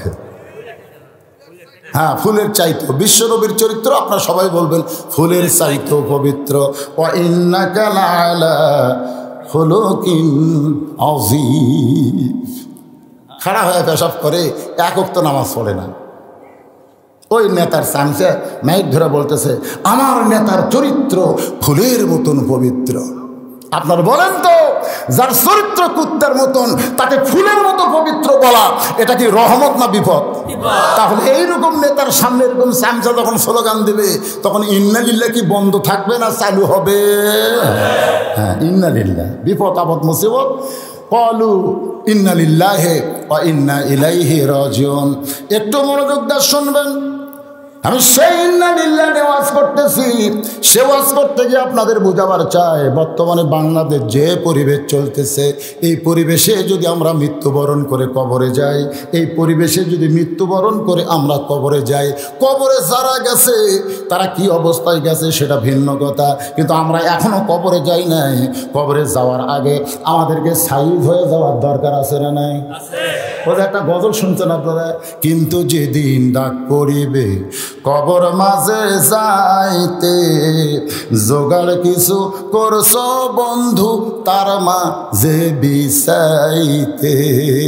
ইয়া আইয়ুহাল্লাযীনা আমানুত্তাকুল্লাহা হাক্কা তুকাতিহি ওয়া লা তামুতুন্না ইল্লা ওয়া আনতুম মুসলিমুন। আল্লাহ বলেতেছেন মুসলমান না হয়ে তোমরা মরো না। আমরা কারা কারা মুসলমান হয়ে মরতে চাই? আল্লাহকে একটু হাত দেখা, লিল্লাহে তাকবীর, হাত নামান। এখন শুরু হবে, এখন শুরু হবে ইন্না লিল্লাহর প্রকৃত ওয়াজ। ঘড়িতে কটা বাজলো? কেবল 11:15 বাজে। এই মুরব্বি উঠলো কেন? এই মুরব্বি উঠলো কেন? হায় হায় রে, এই কেবল শুরু করতেছি তখনই পেশাব। আচ্ছা, এই সুযোগে কয়জন যাবেন? ওঠেন, পেশাব করবার কয়জন যাবেন? ওঠেন। আপনি সামান্য সময় পেশাব আটকায় রাখতে পারতেছেন না। আপনি বলেন তো, ওই কবরে গেলে সবচাইতে বেশি আযাব হবে কার? এ কথা বল না কেন? কার? পেশাব থেকে যে পবিত্র হয়নি তাকে কবরের মাটি সবচাইতে বেশি আযাব দেবে। পেশাব থেকে তারা পবিত্র হয় না। আজকে এই কোরআনের মাহফিলে পেশাব বন্ধ করে যারা 1-1 ঘন্টা থাকতে পারবেন, আপনার পেশাব জাতীয় যত ব্যারাম এই কোরআনের ওসিলায় আল্লাহ ভালো করে দেবে। এটা আমার কথা না, আল্লাহ বলেছেন অনুনাজ্জিলু মিনাল কোরআনি মা হুয়া শিফাউ ওয়া রাহমাতুল লিল মুমিনিন। এই কোরআনকে মুমিনদের যাবতীয় রোগের ঔষধ হিসাবে আমি আল্লাহ তাআলা কি করেছি? সৃষ্টি করেছি, নাযিল করেছি। তো সামান্য পেশাব লাগলে ওঠেন কেন? পেশাব বন্ধ করে বসেন। আপনাকে আর জীবনেও পেশাবের পানি করার পরে, পানি খরচ করার পরে আর টপ টপ করে আসবে না। এক মুরব্বী আমাকে কয়, হুজুর ঢিলা কুলুপ ব্যবহার করি, তারপরে ঝোঁকাঝোঁকি করি, কাশকুশ দেই, তারপরে পানি খরচ করে অজু করে দেই, মসজিদে ঢুকছি তখন আবার 2 ফুট টপ টপ করে আসতে। আমি গেলাম, তোর তো আসবেই, তুই ওয়াজ শুনতে শুনতে লাভ দিয়ে উঠিস, তোর তো আসবেই রে। এই কোরআনের ওয়াজ শুনতে শুনতে লাভ দিয়ে ওঠেন। আপনি 9টার সময় ঘুমায়, ফজর আজান দিলে আপনি চেতন পান না, একটানা 6 ঘন্টা ঘুম পাড়েন। তাহলে আপনার কাছে ঘুমের দাম বেশি না কোরআনের দাম বেশি? তাহলে 5 ঘন্টা যদি একটানা পেশাব বন্ধ করে ঘুমাতে পারেন, একটানা 3 ঘন্টা পেশাব বন্ধ করে শোনা পারবেন না? লাগলে ওঠেন না, লাগলে ওঠেন না। আপনার পেশাব নিয়ে আর টেনশন করা লাগবে না। ওই কবরত গেলে আপনার শাস্তিও হবে না ইনশাআল্লাহ। ইনশাআল্লাহ কম ইনশাআল্লাহ। দেখি এবার কে ওঠে। কেবল শুরু করার মুসাল্লিজি, আর তখন ওটা লাগবে। কে প্রসাব করবে? কুটি? হ্যাঁ, একজনের প্রসাব বার হবে না। কোরআনের কি কথা মিথ্যা? একজন করবার চান তো বার হবে না, বার হবে না। কারণ কোরআন হলো সেই জালিকাল কিতাব, যার মধ্যে কি নেই? লা রাইবা ফি, কোনো সন্দেহ নেই। যতগুলো কথা কোরআন থেকে বলা হবে, আপনাদের কোনো আয়াতের উপরে সন্দেহ আছে নাকি? সন্দেহ আছে? তাহলে আর পেশাব লাগবে না ইনশাআল্লাহ। আর পেশাব বন্ধ করে একটু টেস্ট করেন, টেস্ট করেন। আপনাদের যারা যুবক মানুষ, তারকে বহুত যুবতী, সেই মজা। ঘন ঘন পেশাব করা মানে ধ্বজভঙ্গ হওয়ার লক্ষণ। যুবকেরা হাসতেছ কেন? হাসতেছ কেন? 22 বছর বয়সে 23 বছর পড়ছে। আমি বললাম, বাবা সরকারি আইন হলো 22 বছর, তো 23 বছর পড়লো, বিয়ে করবো না। সাহস পাচ্ছি না। সাহস পাস না কেন? তুই সাহস পাস না কেন? মানে ওই বিয়ে করার আগেই ওভার ডিউটি করছে, করে করে ওর শেষ। ওভার ডিউটি বোঝেন না? ওয়াজ শুনতে শুনতে আর পেশাব করবা যায়, এটাই তো ওভার ডিউটি। ডিউটি হলো যতক্ষণ বলবি শুধু ওয়াজ করবে, ইন্না লিল্লাহর উপরে ওটা চলবি না। হ্যাঁ, এটা লাস্ট কথা। আল্লাহর বান্দারা আসেন, এবার আলোচনা। অর্ধ পৃথিবীর খলিফা হযরত ওমর জোহরের নামাজ পড়ানোর জন্য মসজিদে রওনা দিয়েছেন। জোহরের নামাজ পড়ানোর জন্য মসজিদে রওনা দিয়েছেন, পড়ার জন্যে না পড়ানোর জন্যে? তাহলে কি বুঝলেন? এই বাংলাদেশে শান্তি কখন আসবে, কখন সুবহানাল্লাহ আলহামদুলিল্লাহ বেশি আদায় করা লাগবে? যখন দেখবেন আপনাদের এমপি সাহেব নামাজ পড়ানোর জন্য মসজিদে যাচ্ছেন। আর সুবহানাল্লাহ ভাই না, আপনাকে এমপি সাহেব নামাজ পড়াবার যায় না পড়বার যায়? নেতারা যেদিন ইমাম হবে সেদিন থেকে বাংলার জমিনে শান্তি আসবে। নেতারা যেদিন ইমাম হবে, আজকে এমপি যদি মসজিদের খতিব হয় তাহলে তার সামনে চেয়ারে বসে কেউ থাকতে পারবে না। জোরে কেন কথা ঠিক কি না?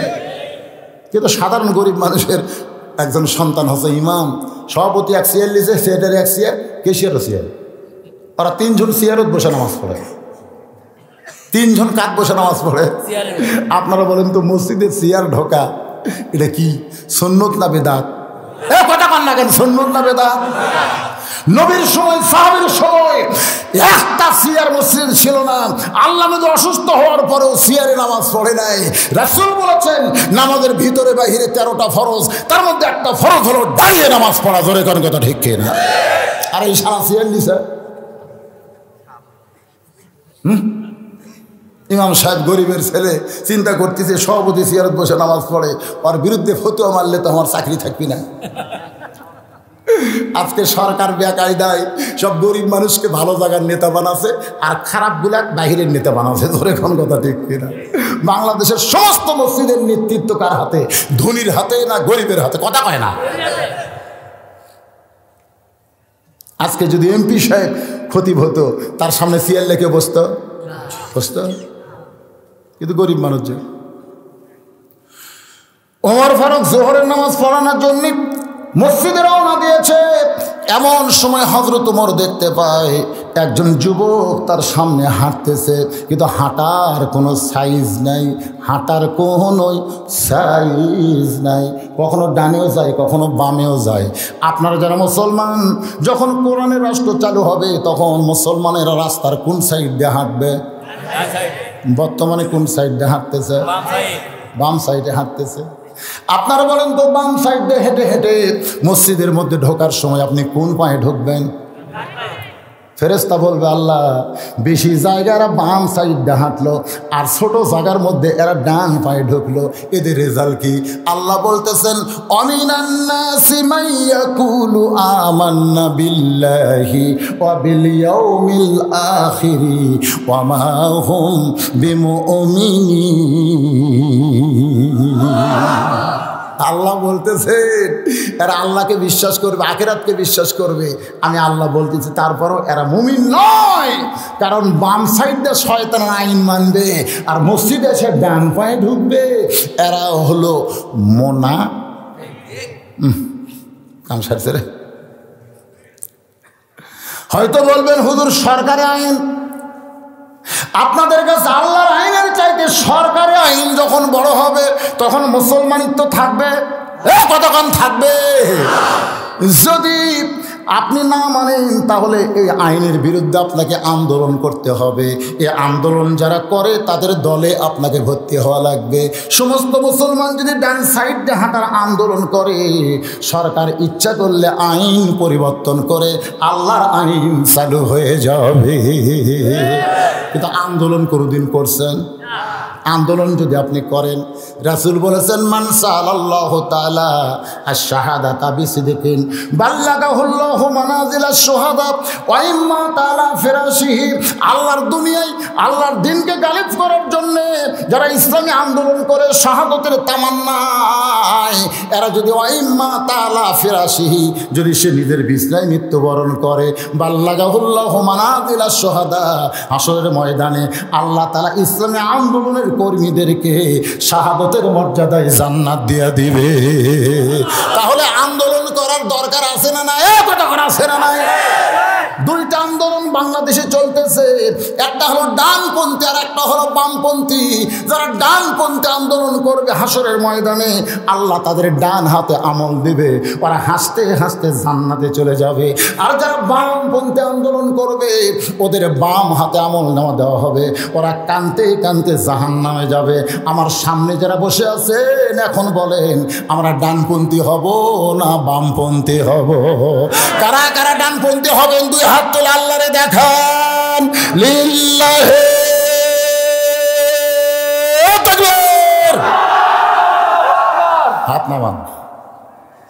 ফেরেশতারা কিন্তু ছবি তুলিছে, তোলে নাই? ওর চিন্তা করে কোরআন দিয়ে রাষ্ট্র চলে আর যেমন তেমন রাস্তায় হাঁটে এই যুবক কে রে?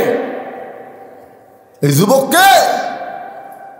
দেখার দরকার আছে না? জোরে করে আছে না? ইমাম সাহেব অর্ধপৃথিবীর খলিফা খুব জোরে জোরে রওনা দিয়ে যুবকের সামনে তাকায় দেখে এই যুবক দুনিয়ার সাধারণ কোনো যুবক না, এই যুবক হলো তারই জন্ম দেওয়া সন্তান। তারই জন্ম দেওয়া সন্তান নাম হলো আবু শামা। এখন কি? এখন কি? তারই জন্ম দেওয়া সন্তান নাম হলো আবু শামা। ওমর ফারুক মাথায় হাত দিয়ে মাথা চুলকায় আর চিন্তা করে আমার সন্তান এমন হওয়ার কারণ কি? ডান বাম চেনে না, ইচ্ছা মতো হাঁটে, ইচ্ছা মতো মুসলমান চলতে পারবে না। মুসলমান চলতে হবে আল্লাহর হুকুম মতো। জোরে কোন কথা ঠিক কি না? যদি মুসলমান হয়ে মরে আমরা কবরে যেতে চাই তাহলে হুকুম মানতে হবে কার? আল্লাহ। আরো জোরে বলেন আল্লাহ। ও আপনি শয়তানের হুকুম মানে মুসলমান হয়ে কবরে যাবেন? কে রে? কে ওয়াজ বাজারে? আমার ওয়াজ বাজারের মধ্যে কে বাজায়?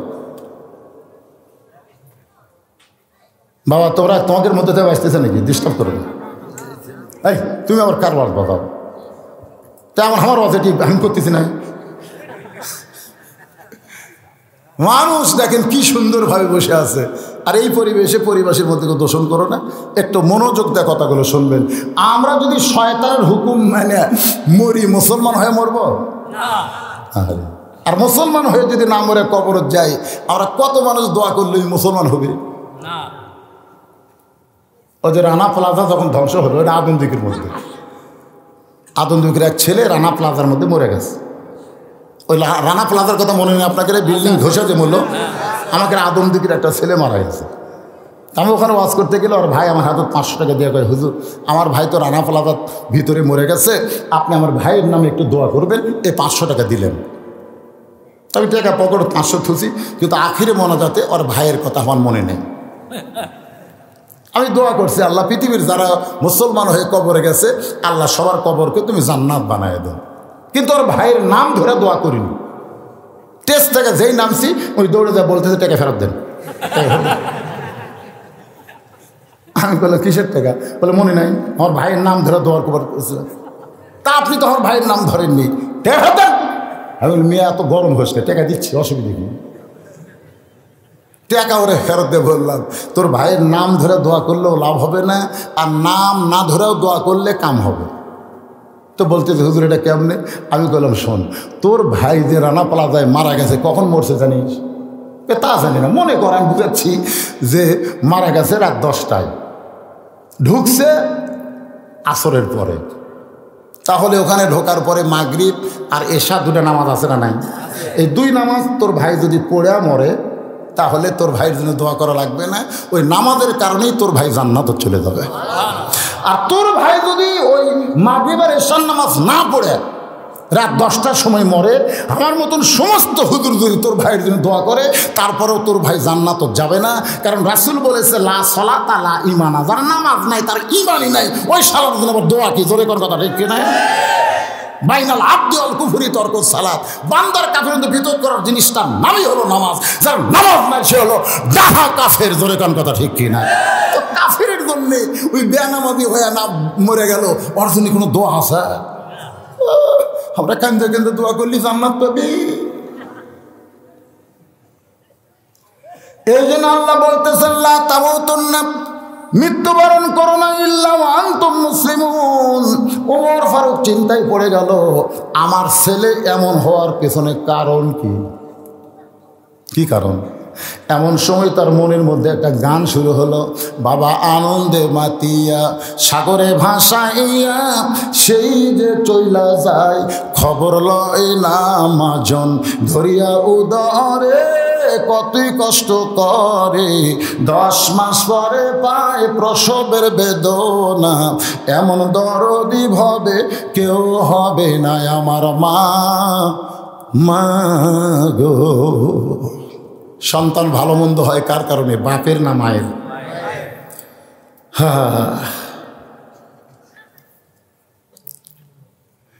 ইমাম গাজ্জালী রহমতুল্লাহ আলাইহি, যাকে আমরা হুজ্জাতুল ইসলাম বলি, তিনি বলেছেন একটা যুবতী মেয়ের মাসে 3 দিন 5 দিন 7 দিন একটা অসুখ হয়, হয় কি হয় না? কিন্তু যখনই সন্তান পেটে আসে তখন আল্লাহ সে অসুখটা বন্ধ করে দেয়। আপনারা বলেন তো, পেটে বাচ্চা আসার সঙ্গে সঙ্গে ওই মাসিক ব্যারাম আর হয়? আর হয় না। কেন হয় না?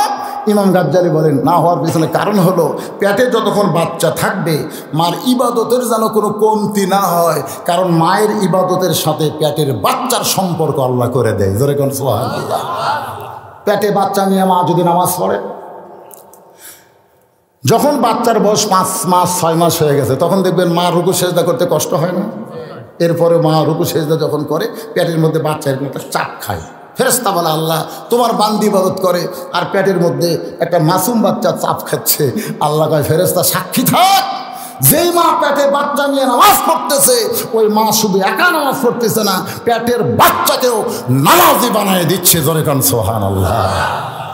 পেটে বাচ্চা নিয়ে মা যদি রোজা থাকে, ওই মা শুধু একা রোজা থাকতেছে না, পেটের বাচ্চাকেও রোজার ট্রেনিং দিচ্ছে। আজকে আমাদের যেগুলা বাচ্চারা নামাজ পড়ে না, খোঁজলে দেখেন উনি যখন মায়ের পেটে ছিল ওর মাও 1 ওয়াক্ত নামাজ পড়েনি। ওই পেটের মধ্যে থেকে বেনামাজি হয়ে বাড়াছে। জোরে কথা কর না কেন?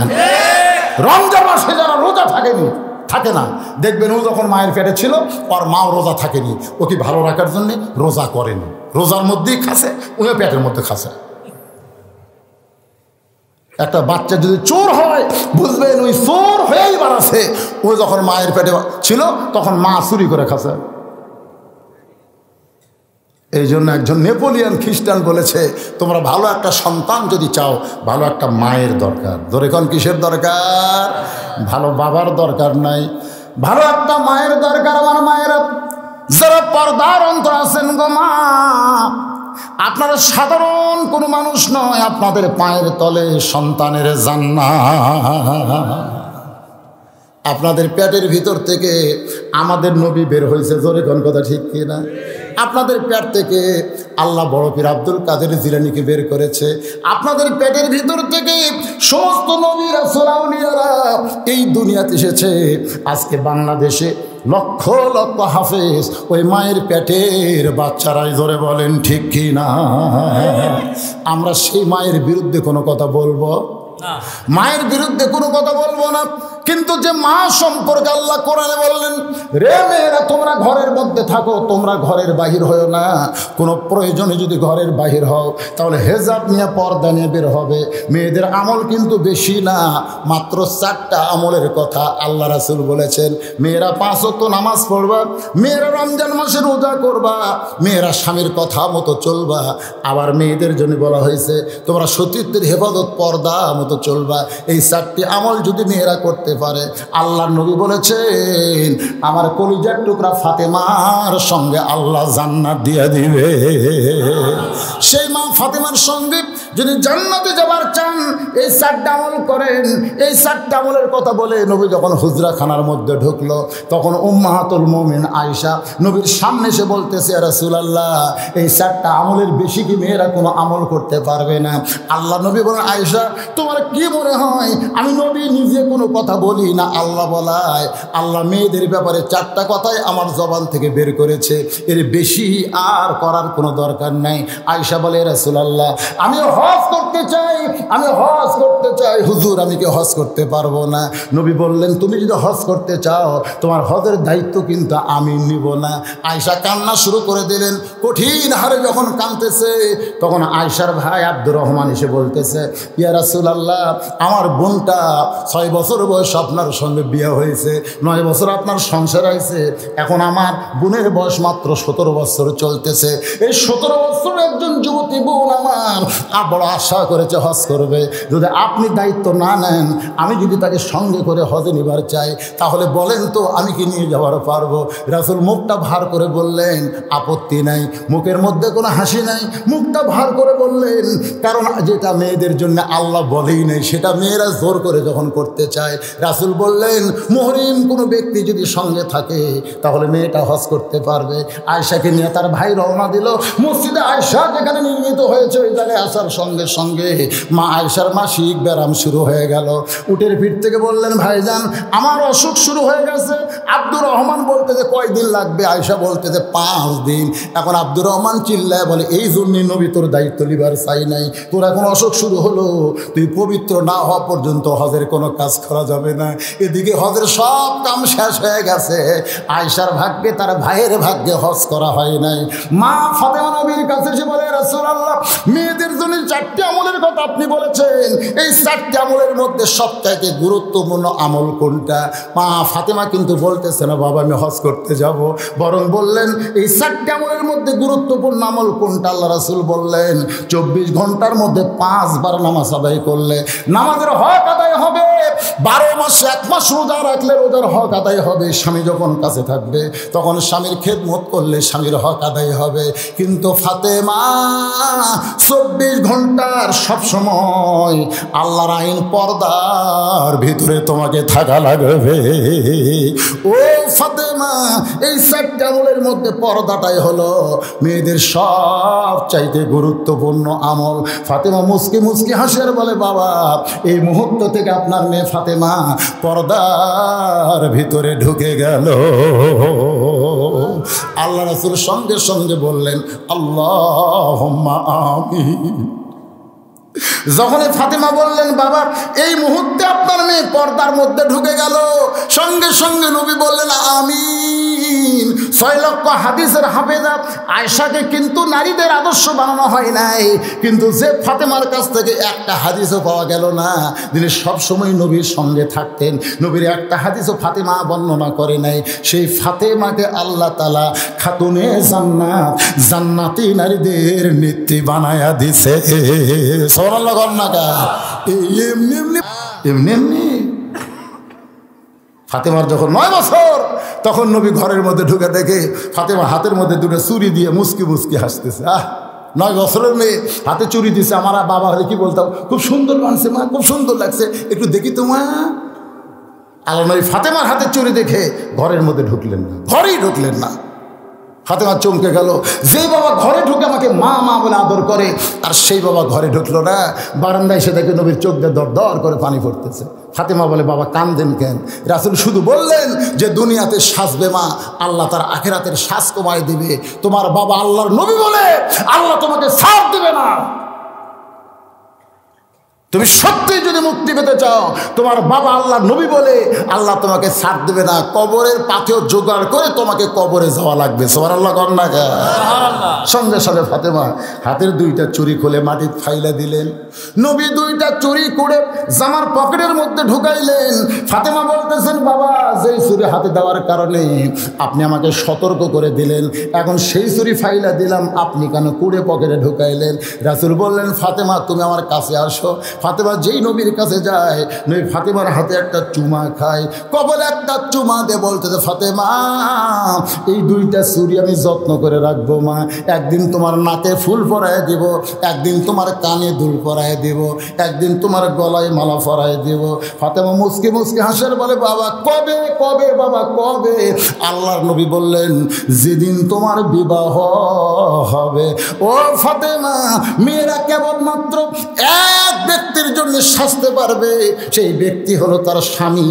স্বামী ছাড়া অন্য কোনো পুরুষের জন্যে মেয়েদের সাজা জায়েজ না। লিল্লাহু আকবার।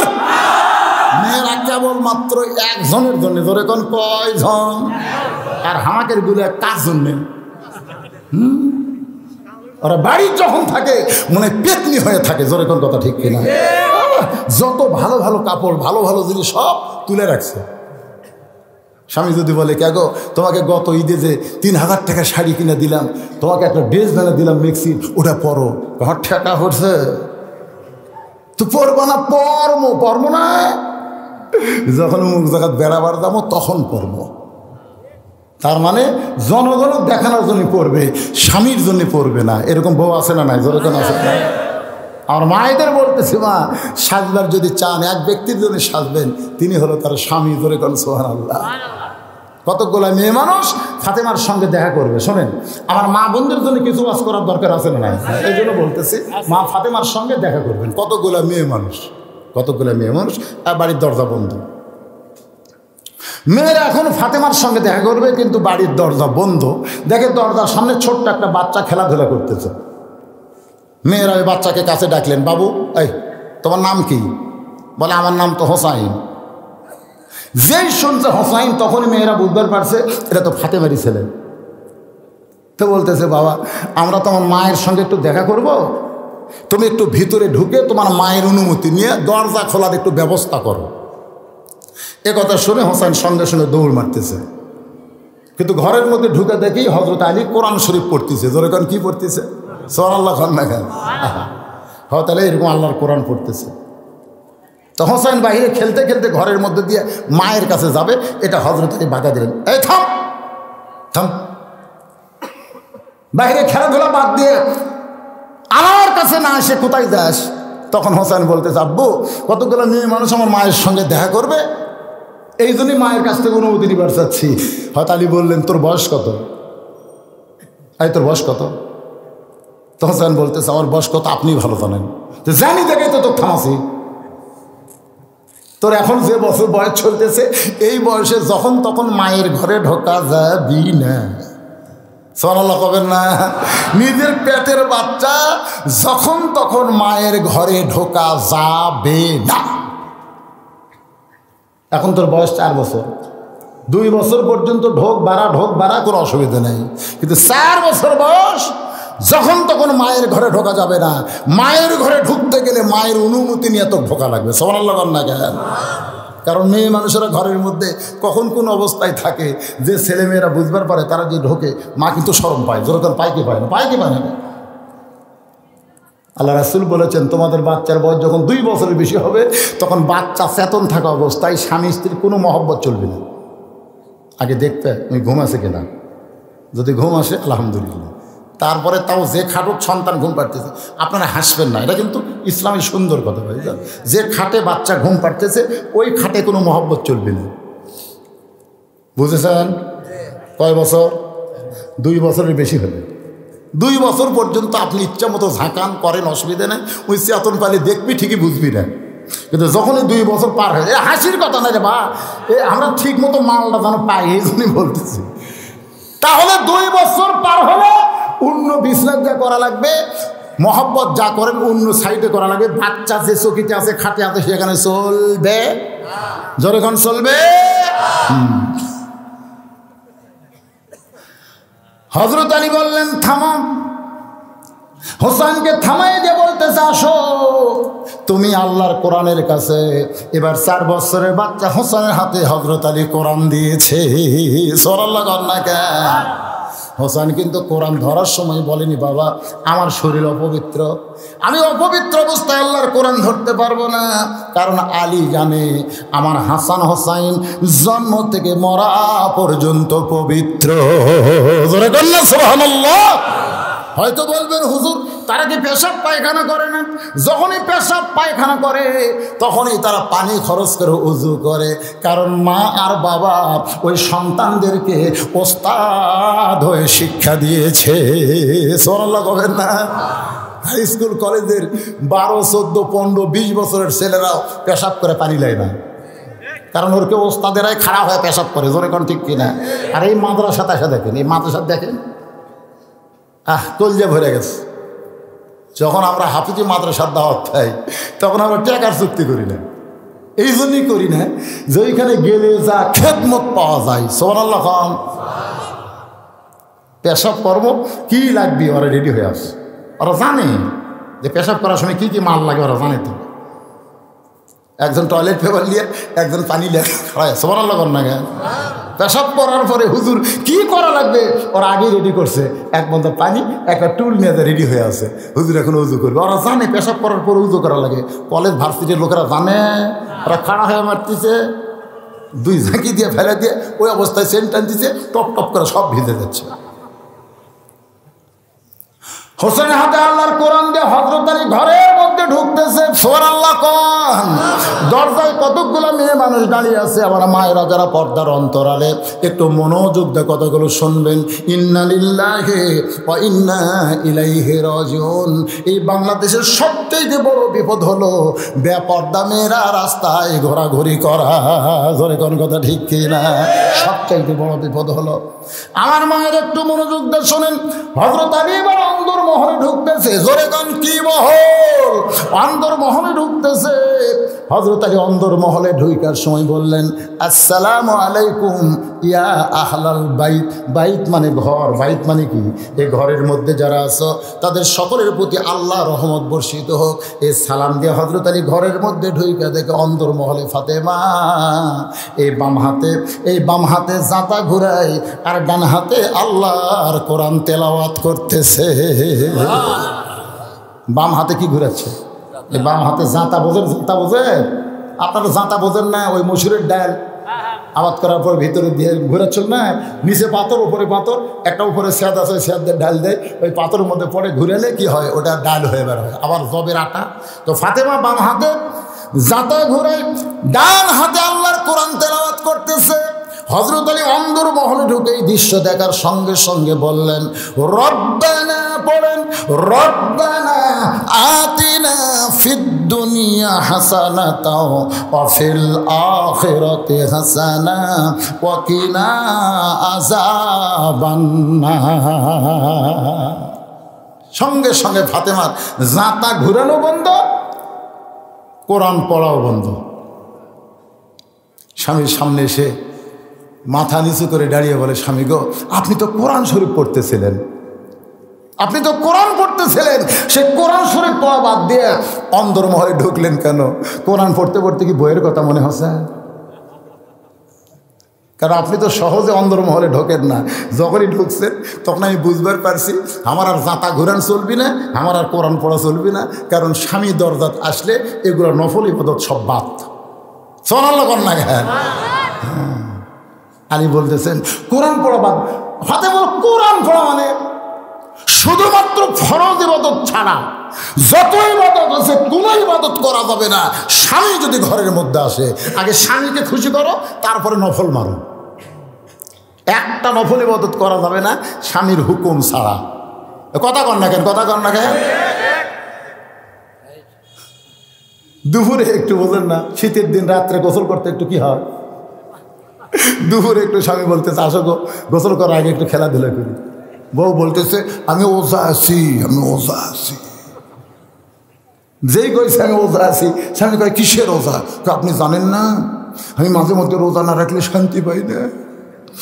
স্বামী কয় আল্লাহ রে, আমি ওজা আছে, ওরে একটা রোজা আল্লাহ কবুল করবি না।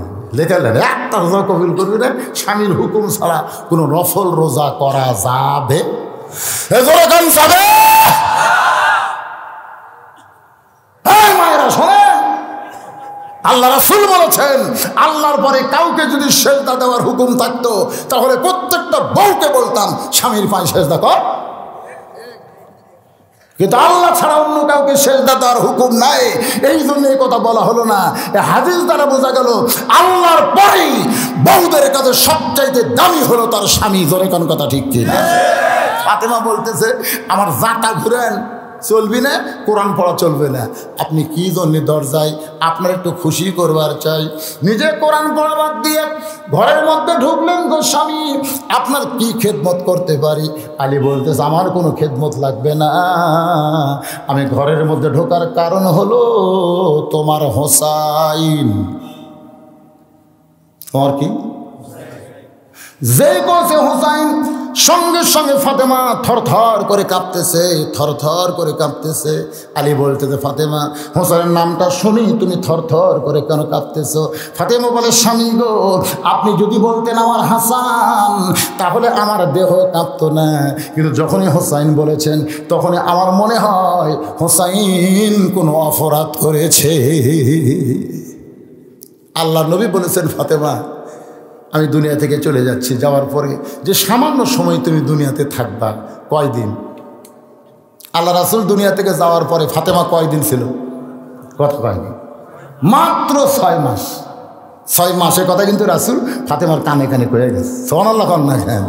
হ্যাঁ, যখন খুব কাঁদতেছিল ফাতেমা, রাসূল কিন্তু কোনো জায়গায় গেলে সবার শেষে ফাতেমার সঙ্গে কথা বলতো, আবার কোনো জায়গার থেকে আসলে সবার প্রথম ফাতেমার সঙ্গে কথা বলতেন। জোরে কোন সুবহানাল্লাহ। মানে এই বাপ মেয়ের মধ্যে এমন একটা সম্পর্ক। তো খুব যখন কাঁদতেছে রাসূল তখন ইশারা করলেন, ফাতেমা এসে বললেন, আব্বু আমার কি বলেন? বলে, তোর কানটা দে আমার মুখের কাছে, জোরে বলা যাবে না। ও ফাতেমা, আমি যেই কথা বলবো এই কথা শোনার পরে তোমার কান্না বন্ধ হয়ে যাবে। ফাতেমা বলে, বাবা তাহলে কি বলবেন? বলে, আমি দুনিয়া থেকে চলে যাওয়ার 6 মাস পরে আল্লাহ তোমাকে আমার সঙ্গে দেখা করাইয়া দিবে। সঙ্গে সঙ্গে ফাতেমা চোখের পানি মুছলেন, মুসকি মুসকি হাসতে হাসতে জানলার কাছে দাঁড়াইলেন। দূর থেকে মা এসে দেখে চমকে গেল, যে মেয়েটা এত কাঁদতেছিল সেই মেয়েটা এখন কেন হাসতেছে, সেই মেয়েটা এখন কেন হাসতেছে। আয়েশা বললেন, ফাতেমা, বাবা তোমার কানে কানে কি শোনায় দিল, তুমি কি আমারে বলবা না? ফাতেমা বলে, মা, এমন কথা বাবা আমাকে বলেছে, এটা দুনিয়ার কাউকে আমি বলবো না। এই খুশির খবর আমি দুনিয়ার কাউকে বলবো না। এখন বলেন, মরাটা বিপদ না খুশি? কারণ বিপদ না খুশি? তাহলে মানুষ বললে আমরা বিপদের আয়াত ইন্না লিল্লাহি ওয়া ইন্না ইলাইহি রাজিউন কেন বলি? কারণ আমাদের জন্য মরাটা বিপদ, মরার পরে জাহান্নামে যাব, এই জন্য আমরা বিপদের আয়াত পড়ি। কিন্তু মরার পরে ইল্লিন নামক জান্নাতের বাগানে যদি যায় তাহলে বিপদের আয়াত পড়ার কোনো দরকার নাই। জোরে বলেন ঠিক? ফাতেমা বলে, হোসেন কি বেয়াদবি করেছে? আলী বলতেছেন, কোনো বেয়াদবি না, খেলাধুলা করতে করতে ঘরের মধ্যে ঢুকি তোমার ঘরে ঢুকতে চায়, তা আমার ঘরে হোসাইন ঢুকবে, তাহলে সেইটা আবার কি বিপদ হলো?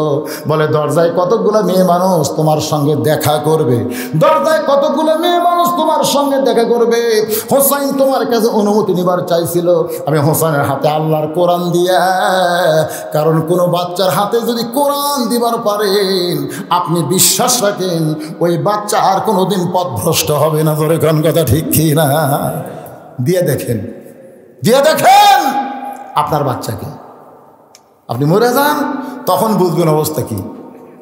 ওই বাচ্চারা যখন আপনার জানাজার ইমামতি করবে কি মনে করতেছেন? এই ভাড়া মলবি আর নিজের বেটা জানাজা পড়াবি, কম বেশি আছে না নাই? আমি যখন আমার বাবা মরে গেল, আমার বাবার জানাজায় যখন দাঁড়ালাম, আমি জীবনে বহু মানুষের জানাজা পড়াছি। বহু মানুষ মরার আগে ওসিয়ত করে যে আমি মরে গেলে বজরুল যেন আমার জানাজা পড়ে। গোটা বাংলাদেশের সেই পাবনা, কুষ্টিয়া, যেখানে যেখানে ভক্ত আছে, খুব একটা বিপদে আছি, হঠাৎ দেখছে হুজুর আমার বাবা মরার আগে ওসিয়ত করছে আপনার জানাজা পড়া লাগবে। বাড়ি কোটি কয় কুষ্টিয়া, এখন জানাজা পড়বার কুষ্টিয়া যাওয়া কি মনে করতেছেন? ওসিয়ত করে গেছে।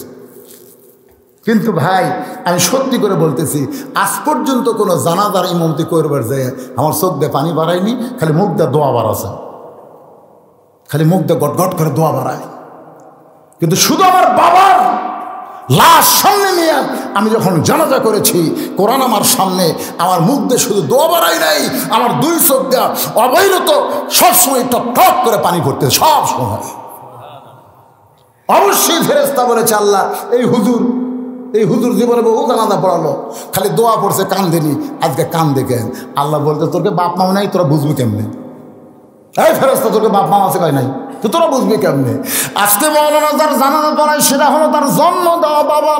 ওই বাবার লাশ সামনে নিয়ে সন্তান যখন জানাজা পড়ে দোয়ার সঙ্গে চোখের পানি, আমি আল্লাহ ঘোষণা করে দিলাম ওই বাবার কবর যাওয়ার আগেই জান্নাতের বাগান হয়ে গেল।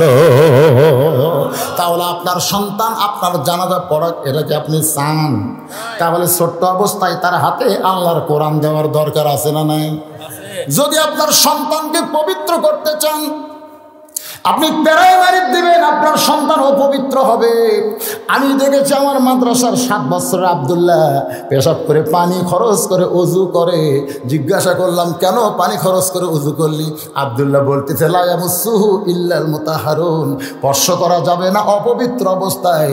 আমি সে কোরআন যদি ধরবার চাই আমাকে অবশ্যই পবিত্র হওয়া লাগবে। সুবহানাল্লাহ না কেন? ওই 7 বছরের একজন ছেলের নাম হলো সম্রাট। নাম কি? বাপ ইচ্ছে খুব আশা করে নাম রাখছে সম্রাট। আর মাদ্রাসার নাম কি? আব্দুল্লাহ। সম্রাট পেশাব দিয়ে 40 লিখতেছে, পেশাব দিয়ে কি লিখতেছে? 40। একই বছর বয়স। ওই জান্ডি ধরে ঘুরাচ্ছে, মানে খুব ফোর্সে পেশাব করতেছে, ওটা ঘুরাচ্ছে। আগে 4 লিখছে, পরে 0 লিখছে। এই যেই কইছি মারছে দৌড়। আমি দৌড়ে গিয়ে ধরে বললাম কোথায় পড়িস? ভাই প্রাইমারি। তো প্রাইমারি স্যার তোকে শিখাইনি কীভাবে পেশাব করা লাগে, তাই এবার দাঁড়ায় পেশাব করলি, পেশাবটা 40 লিখলি। তখন বলতেছে কী যে বলেন চাচা, আমি প্রাইমারি পেশাবখানা যাই দেখি আমার সারই খারাপ হয়ে পেশাব করে, ওর সারই খারাপ হয়ে মারে, তার তো 40 লিখছি। এখন চিন্তা করেন প্রাইমারিতে কি শিক্ষা দেয়, আরে হাফেজি মাদ্রাসায় কি শিক্ষা দেয়, সেইটা প্রত্যেকটা মুসলমানের চিন্তা ভাবনা করার দরকার আছে না নাই? জোরে কোন আছে না নাই?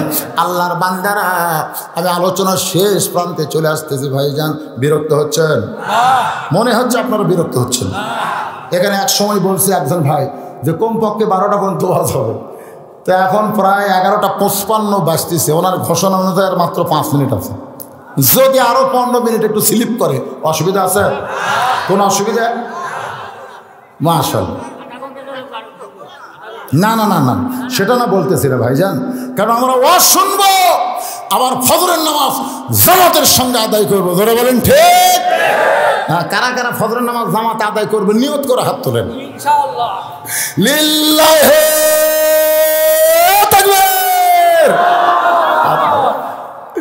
আজকে যে গোরস্থানে যারা শুয়ে আছে ভাই, ওরা আজকে এত খুশি হলো, আল্লাহ আমাকে দোয়ার মাহফিলে আজকে তোমার সমস্ত বান্দারা ফজরের নামাজ জামাতে পড়বে, এই নিয়তে হাত তুলেছে। শোনেন, ফজরের আগেও আজরাইল আসতে পারে, পারে কি পারে না?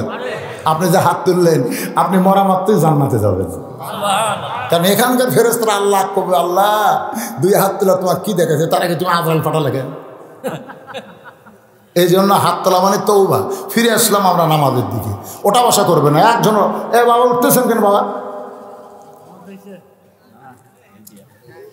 আপনারা কি মনে করতেছেন যে আমি সারা রাত ওয়াজ করবো? এটা সময় মতোই শেষ হবে ইনশাআল্লাহ। একটু মনোযোগ দিয়ে কথাগুলো শুনবেন। আলী বলতেছেন, ফাতেমা দরজায় কতগুলো মেয়ে মানুষ তোমার সঙ্গে দেখা করবার চায়, তুমি কি অনুমতি দাও? ফাতেমা বলতেছে, আমার কোনো আপত্তি নাই যদি আপনি পর্দার ব্যবস্থা করেন। আমার কোনো আপত্তি নাই যদি আপনি পর্দার ব্যবস্থা করেন। সুবহানাল্লাহ। এখান থেকে ফাতেমা কি বুঝাইলো? পর্দা মেয়ে মানুষের জন্য নয়, পর্দা ব্যবস্থা করতে হবে পুরুষ মানুষকে। ধরে কান কাকে? হ্যাঁ, এই জন্য রাসূল কিন্তু বলেছে, আর দায়ুসু লা ইয়াদখুলুল জান্নাহ, দায়ুস কোনোদিন লা ইয়াদখুল, লা ইয়াদখুল লাইন অফ ফিজিন, কখনোই জান্নাতে প্রবেশ করবে না দায়ুসেরা। সাহাবেরা বললেন, হুজুর দায়ুস কোন নারী? আল্লাহ রাসূল বললেন, দায়ুস কোন নারী না, দায়ুস ওই সকল পুরুষ মানুষ যাদের অধীনে নারীরা পর্দা করে না। এখন আপনারা বলেন, আমাদের বউগুলো যদি পর্দা না করে, আমাদের যুবতী মেয়ে বিয়ে হয়নি যদি পর্দা না করে, আমার বাপ মরে গেছে, আমার বোন আমার অধীনে আছে, যুবতী বোন যদি পর্দা না করে, এই দায়িত্ব কার? আর কথা কয় না। তাহলে আমার বউ পর্দার মধ্যে আছে কিনা, এই দায়িত্ব আমাকে নেওয়ার দরকার আছে না? কথা কোন আছে না? নাই। আপনি কি মনে করবেন হাসরের ময়দানে আল্লাহ যখন মেয়েদেরকে বলবে, এই বেপর্দা হয়ে ঘুরছিস কেন? তখন মেয়েরা বলবে, আল্লাহ আমাকে কোনো দোষ নেই, আল্লাহ আমরা ফাতেমার মতন হবার চাচ্ছিলাম, কিন্তু আমাদের স্বামী এমন কান্দা কান্দি। আল্লাহ তখন ডাক দেখবে, এই তোর বউ কি কয়, তোর বউ কি কয়?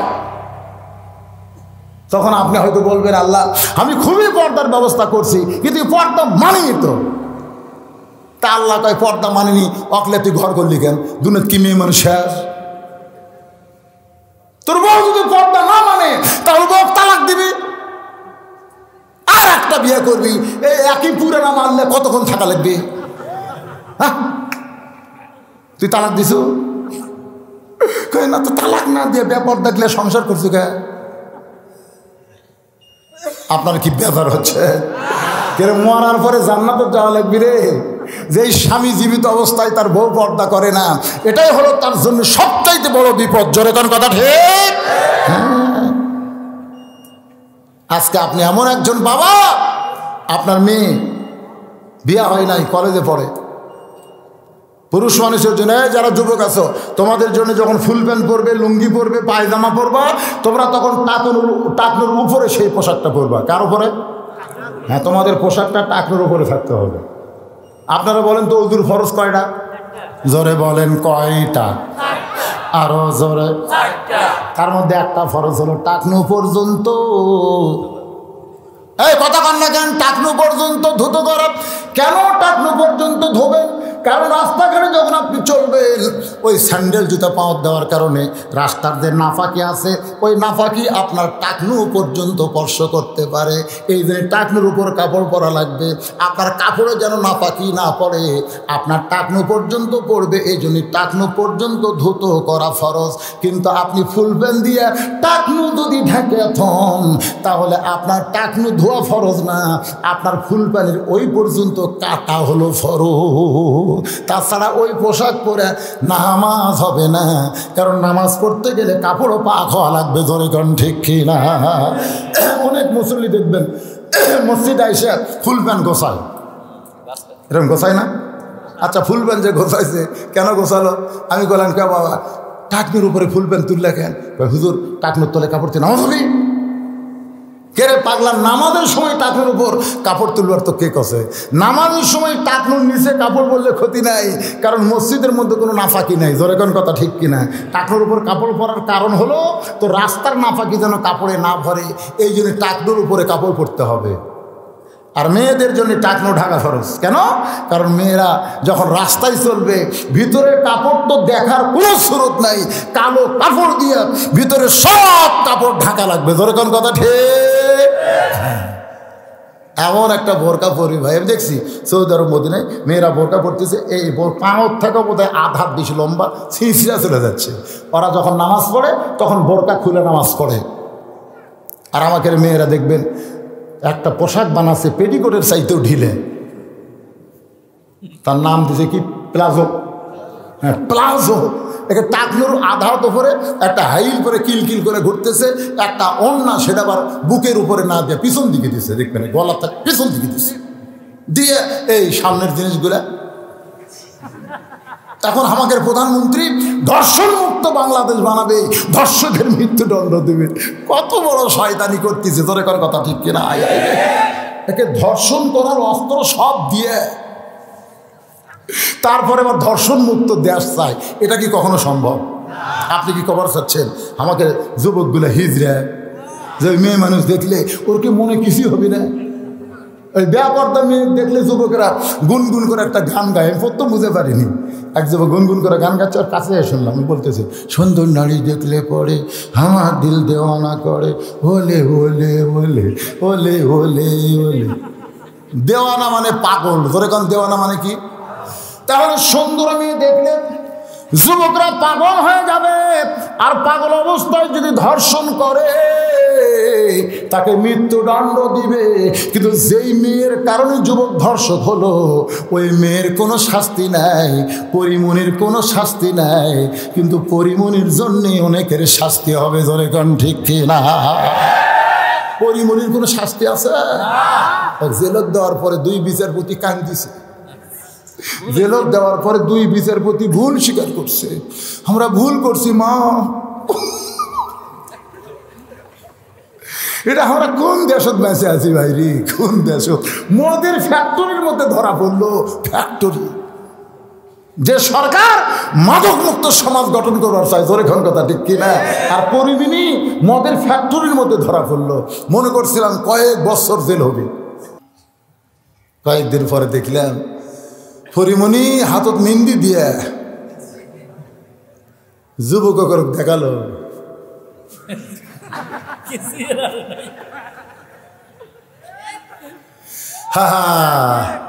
এ পর্যন্ত পরিমণি মাল কাচ্চা মেরে কোনদিন জন্মদিবস পালন করেনি, জেলের থেকে কি পাওয়ার পাল?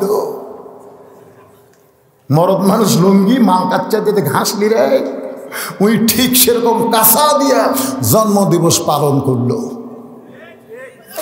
এইরকম ব্যাপারটা বাংলার জমিনে সরকার রাখার পরে যুবকদের ধর্ষকের মৃত্যুদণ্ড এটা কখনো কার্যকর করা সম্ভব নয়। জোরে করেন কথা ঠিক কিনা? আগে ব্যাপারটাগুলা বন্ধ করতে হবে। আগে দর্শন, তারপরে ধর্ষণ।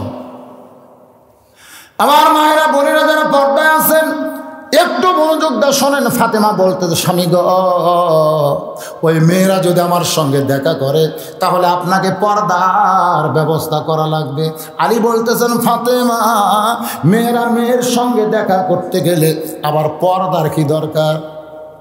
শোনেন, আনা এলমে মাদিনাতুন ও আলিউ বাবুহা। রাসূল বলেছে আমি হচ্ছে এলেমের শহর, আলী হচ্ছে তার দরওয়াজা। সে আলী বলতেছে জ্ঞান কম না বেশি? মেয়েরা মেয়ের সঙ্গে দেখা করবে, এখানে পর্দার কি দরকার? ফাতেমা বলতেছে আপনি সমস্ত বিষয়ে জ্ঞানী হবার পারেন, কিন্তু পর্দা বিষয়ে আপনি আমার সাথে কম জানেন। সুবহানাল্লাহ। স্বামী বলতেছে আপনি সব বিষয়ে জানতে পারেন, কিন্তু পর্দা বিষয়ে আপনি আমার সাথে কম জানেন। যেই কয়েছে আলীর মুখ ভার, পর্দা বিষয় আমার সাথে বেশি জানে। আলী বলেন, ফাতেমা তুমি কি জানো? ফাতেমা বলতেছেন এত খেপছেন কেন? বইয়ের একটু বেশি জানলে আপনি কে কি কন? বইয়েরা বেশি জানলে স্বামীর মন খারাপ হয় না? হয় না? কারেন্ট গেল, আর বউকে বললাম পাকা হাঁকাও, বউ হাঁকাচ্ছে আর গুনতিছে। 100টা যেই হয়েছে 100 আমার কাছে আপনি হাঁকেন। আমি বললাম কে রে, তুমি আমার খেদমত করবা, তুমি পাকা হাঁকাবা, আমি হাঁকাবো কেন? আর বউ বলতেছে হুন্না লিবাসুল্লাকুম ও আনতুম লিবাসুল্লাহ হুন্না। আল্লাহ কোরআনে বলেছে স্বামী হলো বিবির পোশাক, বিবি হলো স্বামীর পোশাক। তাহলে আমি হাঁকালে আপনার হাঁকার লাগবে? মনে মনে কইলাম ই আবার এত জানে। তা আমি হাঁকাচ্ছি কিন্তু গুনতেছি না, রাগ করে হাঁকাচ্ছি। তো 100 হয়েছে। আমি থোয়ার সাথে বউ বলতেছে না, আমি 100 হাঁকালে আপনার 200 হাঁকার লাগবে। এখন আমার 200 কেন? বলে আল্লাহ কোরআনে বলেছে আর রিজালু কাওয়ামুন আলা নিসা, পুরুষেরা সবসময় নারীর উপরে থাকবে। বউ 100 হাঁকালে স্বামী 200 হাঁকার লাগবে। আমি মনে মনে করলাম তুই এত জানিস কে রে? আসলে বউ যখন বেশি জানবে তখন স্বামীর পায়ের তলে বউয়ের জান্নাত নয়, এটা বউ বুঝবার পারবে। কারণ স্বামীর পায়ের তলে জান্নাত, এটা ভুয়া কথা। কথা কন না কেন? স্বামীর পায়ের তলে জান্নাত নয়, বরং মায়ের পায়ের তলে জান্নাত। জোরে বলেন ঠিক। আলী বললেন, ফাতেমা পর্দা বিষয়ে তুমি আমার সাথে কি বেশি জানো? ফাতেমা বলতেছে যেটা জানি সেইটা বললে আপনার মন খারাপ করা চলবে। আলী বলতেছে আমি ফাতেমা তোমার কাছে জানতে চাই। আলী যদি ফাতেমার কাছে জানতে চায় তাহলে আমাদের জানার দরকার আছে না নাই? কারা কারা জানবেন আল্লাহ গাদ দেখান। লিল্লাহি তাকবীর। যে দুইটা হাত তুলেছেন আমি আপনাদের বলবো ভাইজান, কন্টিনিউ 2টা ঘন্টা আমি ওয়াজ করেছি। আপনারা দেখেন অসুস্থ মানুষের 2 ঘন্টা ওয়াজ করার পরে আমি আপনাদের মাত্র 10টা মিনিট এই গোরস্থানের উন্নয়ন কল্পে আপনাদের কাছে 2খানা হাত বাড়ায় দিলাম। যারা দিবেন না একজন উঠবেন না। যদি কোনো লোক ওঠেন অজাতা, তাহলে মরার আগে আল্লাহ জানো তাদের 1 মাস প্যারালাইসিসে রাখে। কয় মাস? কথা কয় না? প্যারালাইসিস বোঝেন? হাত পাও আছে কিন্তু হাঁটতে পারবেন না। এই জন্য অজাতাকে উঠবেন না। যারা দিবেন তারা ওঠেন 10 মিনিট। জোরে কোন কয় মিনিট? এই গোরস্থান উন্নয়ন কল্পে 1000, 2000, 5000, 100, 200 যে যা পারবেন আল্লাহর রাস্তায় দান করবেন। এই 10 মিনিট আদায়ের পরই মাইকানা শরীফ ভাই 1000 টাকা বাকি নাকি? বাবা মা মারা গেছে, বাপ মার জন্য আল্লাহ 1000 টাকা করছে দান। আল্লাহ বাপ মার কবর জান্নাতের টুকরা বানায় দেন। জোরে বলে আমিন, জোরে বলে আল্লাহুম্মা আমিন। এই সাইডে যে ভাইরা আছে আপনারা এইদিকে এসে বসেন না কেন? একটু ওঠেন। ওটা মাত্র আর বসা মাত্র 2 বছর ডাক্তারের কাছে যাওয়া লাগবে না। তাহলে ওঠেন, রোগ সব ঝরঝর করে পড়ে দেবে। বসা মাত্রই আসেন, খালি বসেন। এ কোরআনের ইজ্জত, এদিকে সামনে আসেন সবাই, এই ফাঁকা জায়গাটা পুরো করেন। এরা আবার জানা গেছে তো আপনাকে দেখতে সমস্যা হচ্ছে, একবার একটু বলছি ভালো করে দেখেন। এদিকে এসে বসেন, বসেন সবাই বসেন। এই ছেলেরা তোমাকে আদায় হয়নি, গামছার আদায় হয়নি, বসো সবাই বসো। বাবা একটু মহব্বতে জিকির করেন, লা ইলাহা ইল্লাল্লাহ, লা ইলাহা, লা ইলাহা ইল্লাল্লাহ মুহাম্মাদুর রাসূলুল্লাহ। আজকের মাহফিলের সম্মানিত সভাপতি তিনি দান করছেন, আগে করছেন ছোট্ট শিশু ফাতেমা। ছোট্ট শিশু, নাম ভালো, ফাতেমা। নাম কি? ফাতেমা। 100 টাকা দান করছে। আল্লাহ ফাতেমার চরিত্র দান করেন, জোরে কেন আমিন। এই যে ইউটিউবে গেলে একটা দোষ, এরা মোনাজাত তোলে না। তোমরা খালি আমার একটা মোনাজাত দিও। আমি নিজে একটা মোনাজাত ছাড়ছিলাম, আমি একটা মোনাজাত, শুধু মোনাজাত, বদরুশের মোনাজাত, এই মোনাজাত ছাড়ছি। একদিনে আমার ফেসবুকে যত ভিউ আছে, এরা বলছেই না গোটা ওয়াজের চাইতে অনেক লোক মোনাজাত বেশি পছন্দ করে। ধরে ঠিক কিনা? আর এই মোনাজাত সময় এরা ডিস্টার্ব করে, এই ফটো সরস করে মারে। আর মোনাজাতের তাসির কাপ কোয়া যায়।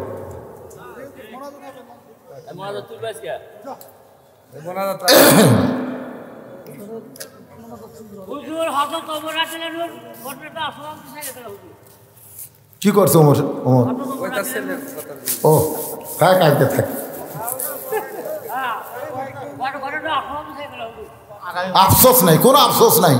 যেটা শুনতেছে এইটুকু আমল করে হাত তুলছেন, ফজরের জামাত পড়া লাগবে। জোরে কোন ঠিক? হ্যাঁ, ওই জায়গাত মার খেয়ে যাবে। বেশি রাত ঘুম জাগলে শেষে আসসালাতু খায়রুন নাম খালি পিছলে যাবে, কানের মধ্যে ঢুকবি না। মোটামুটি এখন রাত বড়, 1টার দিকে ঘুমালো মাশাআল্লাহ 4 ঘন্টা ঘুম হয়। হয় কি হয় না? ঘুম কটার সময় ফজর, কটার সময় হয়? কটার সময়? 6টার সময় হয়। তাহলে 2টার সময় ঘুম পারলেও 4 ঘন্টা ঘুম হবে। একটা মরদ মানুষের জন্য 3 ঘন্টায় যথেষ্ট মাশাআল্লাহ। তো এই জন্য আমি যে আলোচনা করতেছি, একটু আলী বলতেছেন, ফাতেমা পর্দা বিষয়ে তুমি আমার চাইতে বেশি জানো, তুমি কি জানো একটু শুনতে চাই। এই সময় আলো গেল কেরে? ফাতেমা বলেন, স্বামী গো, দরজায় যে কয়টা মেয়ে আছে সে মেয়েদেরকে কি আপনি চিনেন? এই ফাতেমা প্রশ্ন করতেছে হযরত আলীকে, যে কয়টা মেয়ে দরজায় দাঁড়িয়ে আমার সঙ্গে দেখা করবার চাই, আপনি কি তারে চিনেন, তাদের চিনেন? আপনারা বলেন তো, হযরত আলী যদি বলে আমি তাদের চিনি, তাহলে ফাতেমা খুশি হবে না বেজার হবে? কারণ কারো বউকে চিনার আমার দরকার নাই, আমি চিনবো শুধু আমার নিজের বউকে। ধরে কোন ঠিক কিনা? আমার বউ মাঝে মধ্যে আমাকে বলে, আচ্ছা আপনাদের পাড়ার মধ্যে সবচেয়ে সুন্দরী বউ কার? মানে এটা কি জন্য বলে? যে আমি কারো বউয়ের দিকে তাকাই কিনা এটা জানানোর জন্য। ধরে কোন ঠিক কিনা? যেই আমি বলবো অমুকের বউ সুন্দর, তখন আমার বউ আমাকে কি বলবে? যে আপনি একটা লুচ্চা। আমি কি কম চালাক নাকি? তা আমার চাইতে 1 কোটি গুণ বেশি চালাক হচ্ছে হযরত আলী। যেরকম কথা ঠিক কিনা? ফাতেমা দেখেন কি হিকমত। যে কয়জন মেয়ে দরজায় দাঁড়িয়ে আছে আপনি কি তাদের চিনেন? আলী বলতেছেন, ফাতেমা কুল্লিল মুমিনিনা ইয়াগুদ্দু মিন আবসারিহিম। আল্লাহ কোরআন কারিমে বলেছেন, রে মুমিন পুরুষেরা, তোমরা যখন রাস্তায় চলবে তোমাদের নজর থাকবে নিচের দিকে। আমি আলী আল্লাহর কোরআন মোতাবেক চলি, একমাত্র হাসান হোসেনের মা ছাড়া আমি পৃথিবীর কাউরে চিনি না। সুবহানাল্লাহ কবেন না?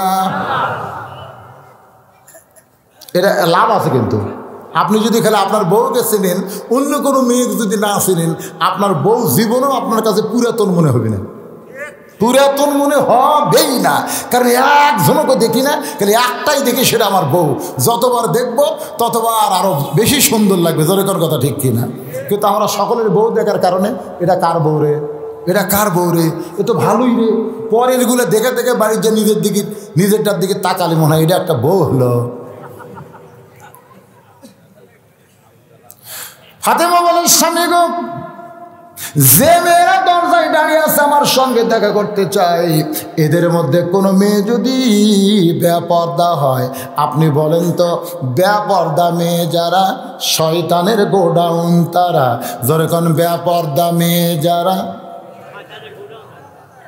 শয়তান কিন্তু মেয়েদের মাধ্যমে জান্নাতের মধ্যেও ঢুকতে পারে। যখন কথা ঠিক কিনা? মা হাওয়ার মাধ্যমে শয়তান কার মধ্যে ঢুকছে? যখন কার মধ্যে ঢুকছে? তাহলে কি বুঝলেন? মেয়েদের ভিতর দিয়ে শয়তান কিন্তু মরদ মানুষের ধরে। আদমকে কিন্তু শয়তান ধরতে পারে নাই, শয়তান হাওয়ার মাধ্যমে আদমকে ধরেছে। যখন ঠিক কিনা? ফাতেমা বলেন, স্বামী গো, যে কয়টা মেয়ে দরজায় দাঁড়িয়ে আছে তার মধ্যে একটা মেয়ে যদি বেপর্দা হয়, আর সে বেপর্দা মেয়ের সাথে যদি আমি ফাতেমা দেখা করি, তাহলে সেই মেয়েটা অন্য কোনো পুরুষের কাছে বলতে পারে ফাতেমার চোখের ভুরু এইরকম, ফাতেমার নাক এইরকম, ফাতেমার মুখের ঢপ এইরকম। তাহলে আপনার ঘরের বইয়ের খবর ওই বেপর্দা নারীর কারণে অন্য কোনো পুরুষ জানতে পারবে। এই জন্য আমি ফাতেমা পরস্তার কোনো মেয়ের সঙ্গে, বাহিরের কোনো মেয়ের সঙ্গে দেখা করতে ভয় পাই। ওদের সঙ্গে কথা বলবো পর্দার ভিতর থেকে। সুবহানাল্লাহ কন্যা কান। আমার মায়েদের বলতেছি, মা, সেই ফাতেমার সঙ্গে যদি জান্নাতে যাওয়ার চান, তাহলে নামাজ যদি কম থাকে, রোজাও যদি কম করেন, যদি আপনারা স্বামীর খেদমত একটু কমও করেন, কিন্তু পর্দার ভিতরে যদি থাকতে পারেন, আল্লাহ তাআলা ওই ফাতেমার সঙ্গে আপনাদের জান্নাত দিয়ে দেবে।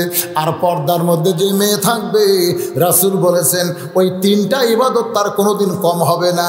কারণ পর্দার মধ্যে যারা থাকবে তাদের বাহিরের কোনো আকর্ষণ না হয়ে তাদের নামাজ কোনোদিন কাজা হবে না। পর্দার মধ্যে যারা থাকবে তারা রোজাও করবে।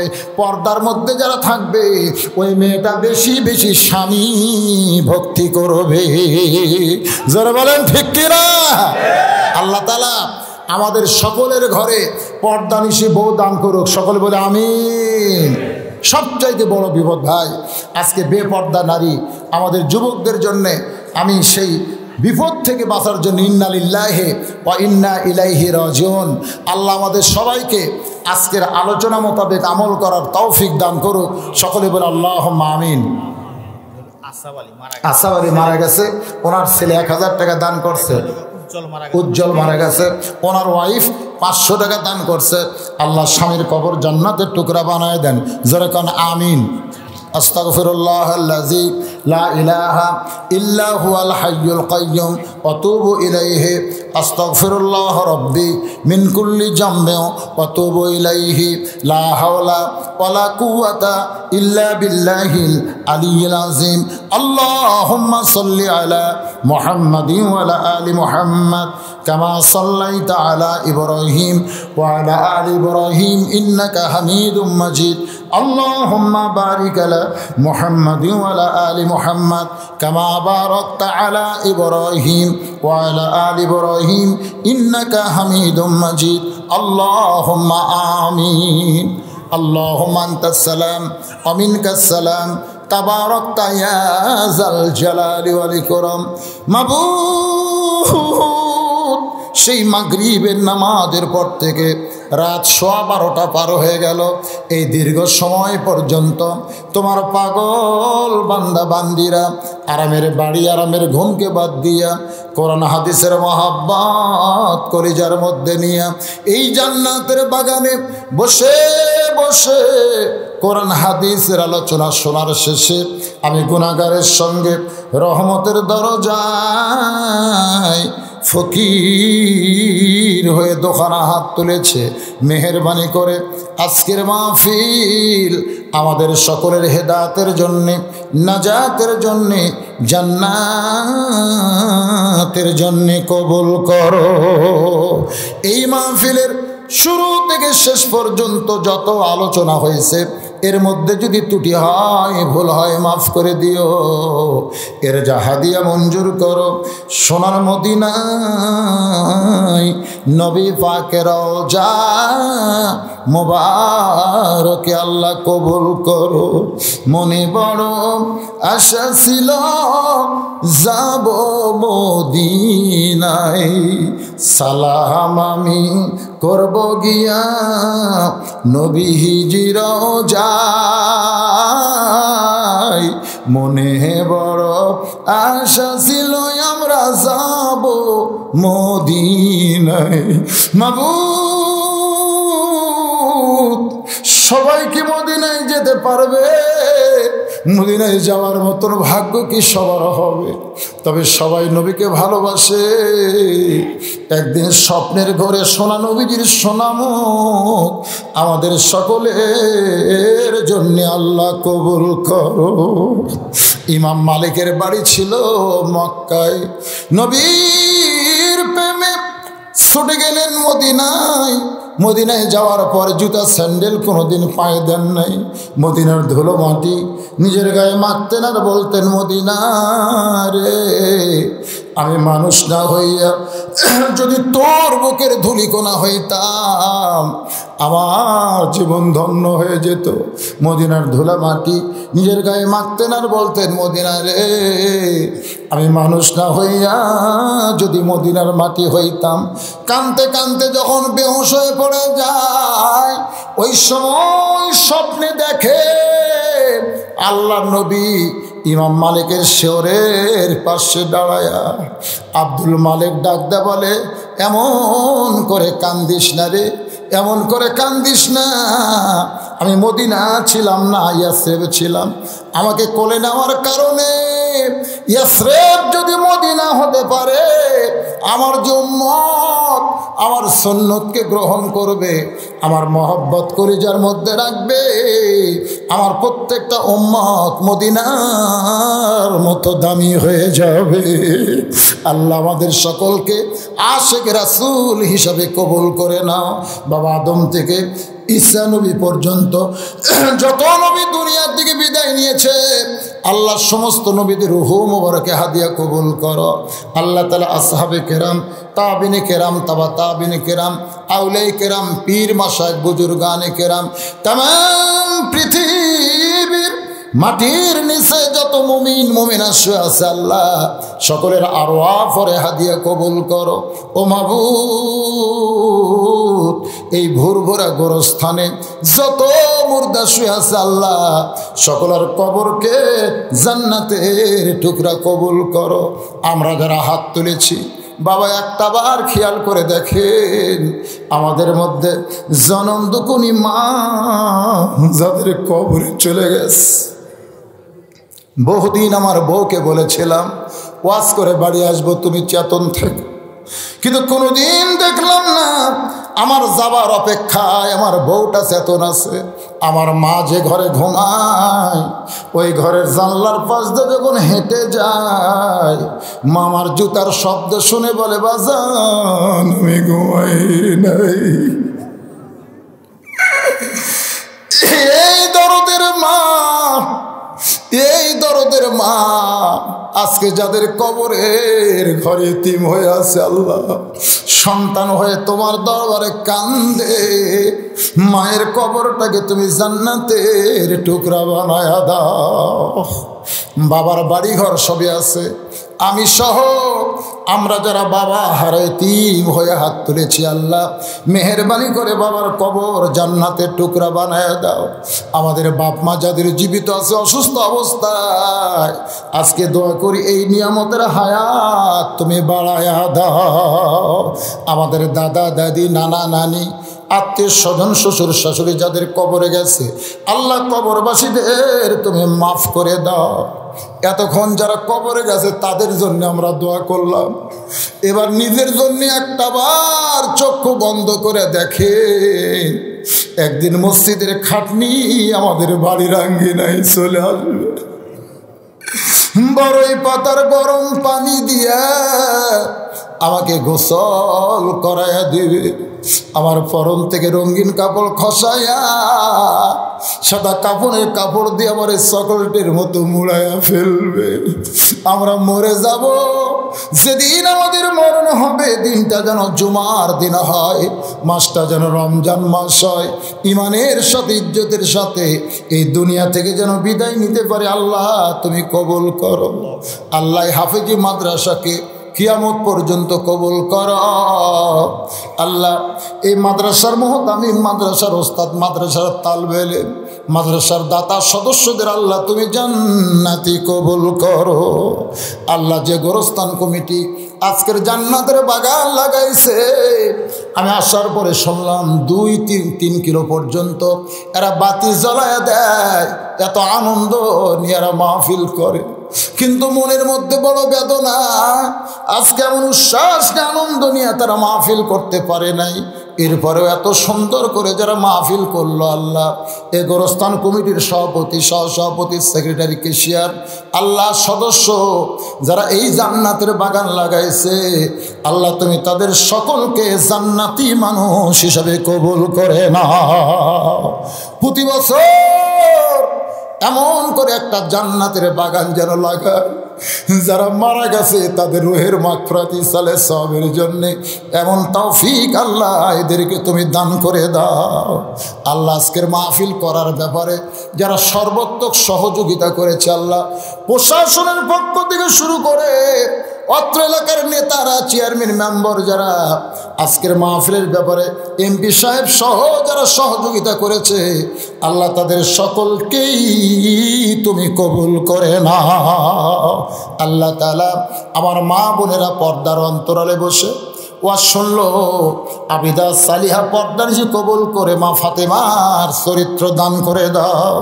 আমি সহ আমরা যারা অসুস্থ অবস্থায় হাত তুলেছি, আল্লাহ সবাইকে তুমি পুরাপুরি সুস্থতা দান করো। এই আল্লাহ তাআলা আসমানের বালা আসমানি নাও, জমিনের বালা জমিনে ডাবাইয়া দাও। আল্লাহ করোনা এখন অমিক্রণ হয়ে আসতেছে, এই ভয়ানক গজব থেকে আল্লাহ আমার বাংলাদেশের মুসলমানদের তুমি হেফাজত করো। মাবুদ, কত মানুষের জানাজার নামাজ আমরা পড়েছি, যে 2টা হাত তুলেছি, এই 2 হাত দিয়ে কত কবরে আমরা মাটি দিয়েছি। একদিন আমরা মরে যাব, ইমানের সাথে ইজ্জতের সাথে এই দুনিয়া থেকে বিদায় নেওয়ার সময় আমাদের জবানে জারি করে দিও লা ইলাহা ইল্লাল্লাহু মুহাম্মাদুর রাসূলুল্লাহ।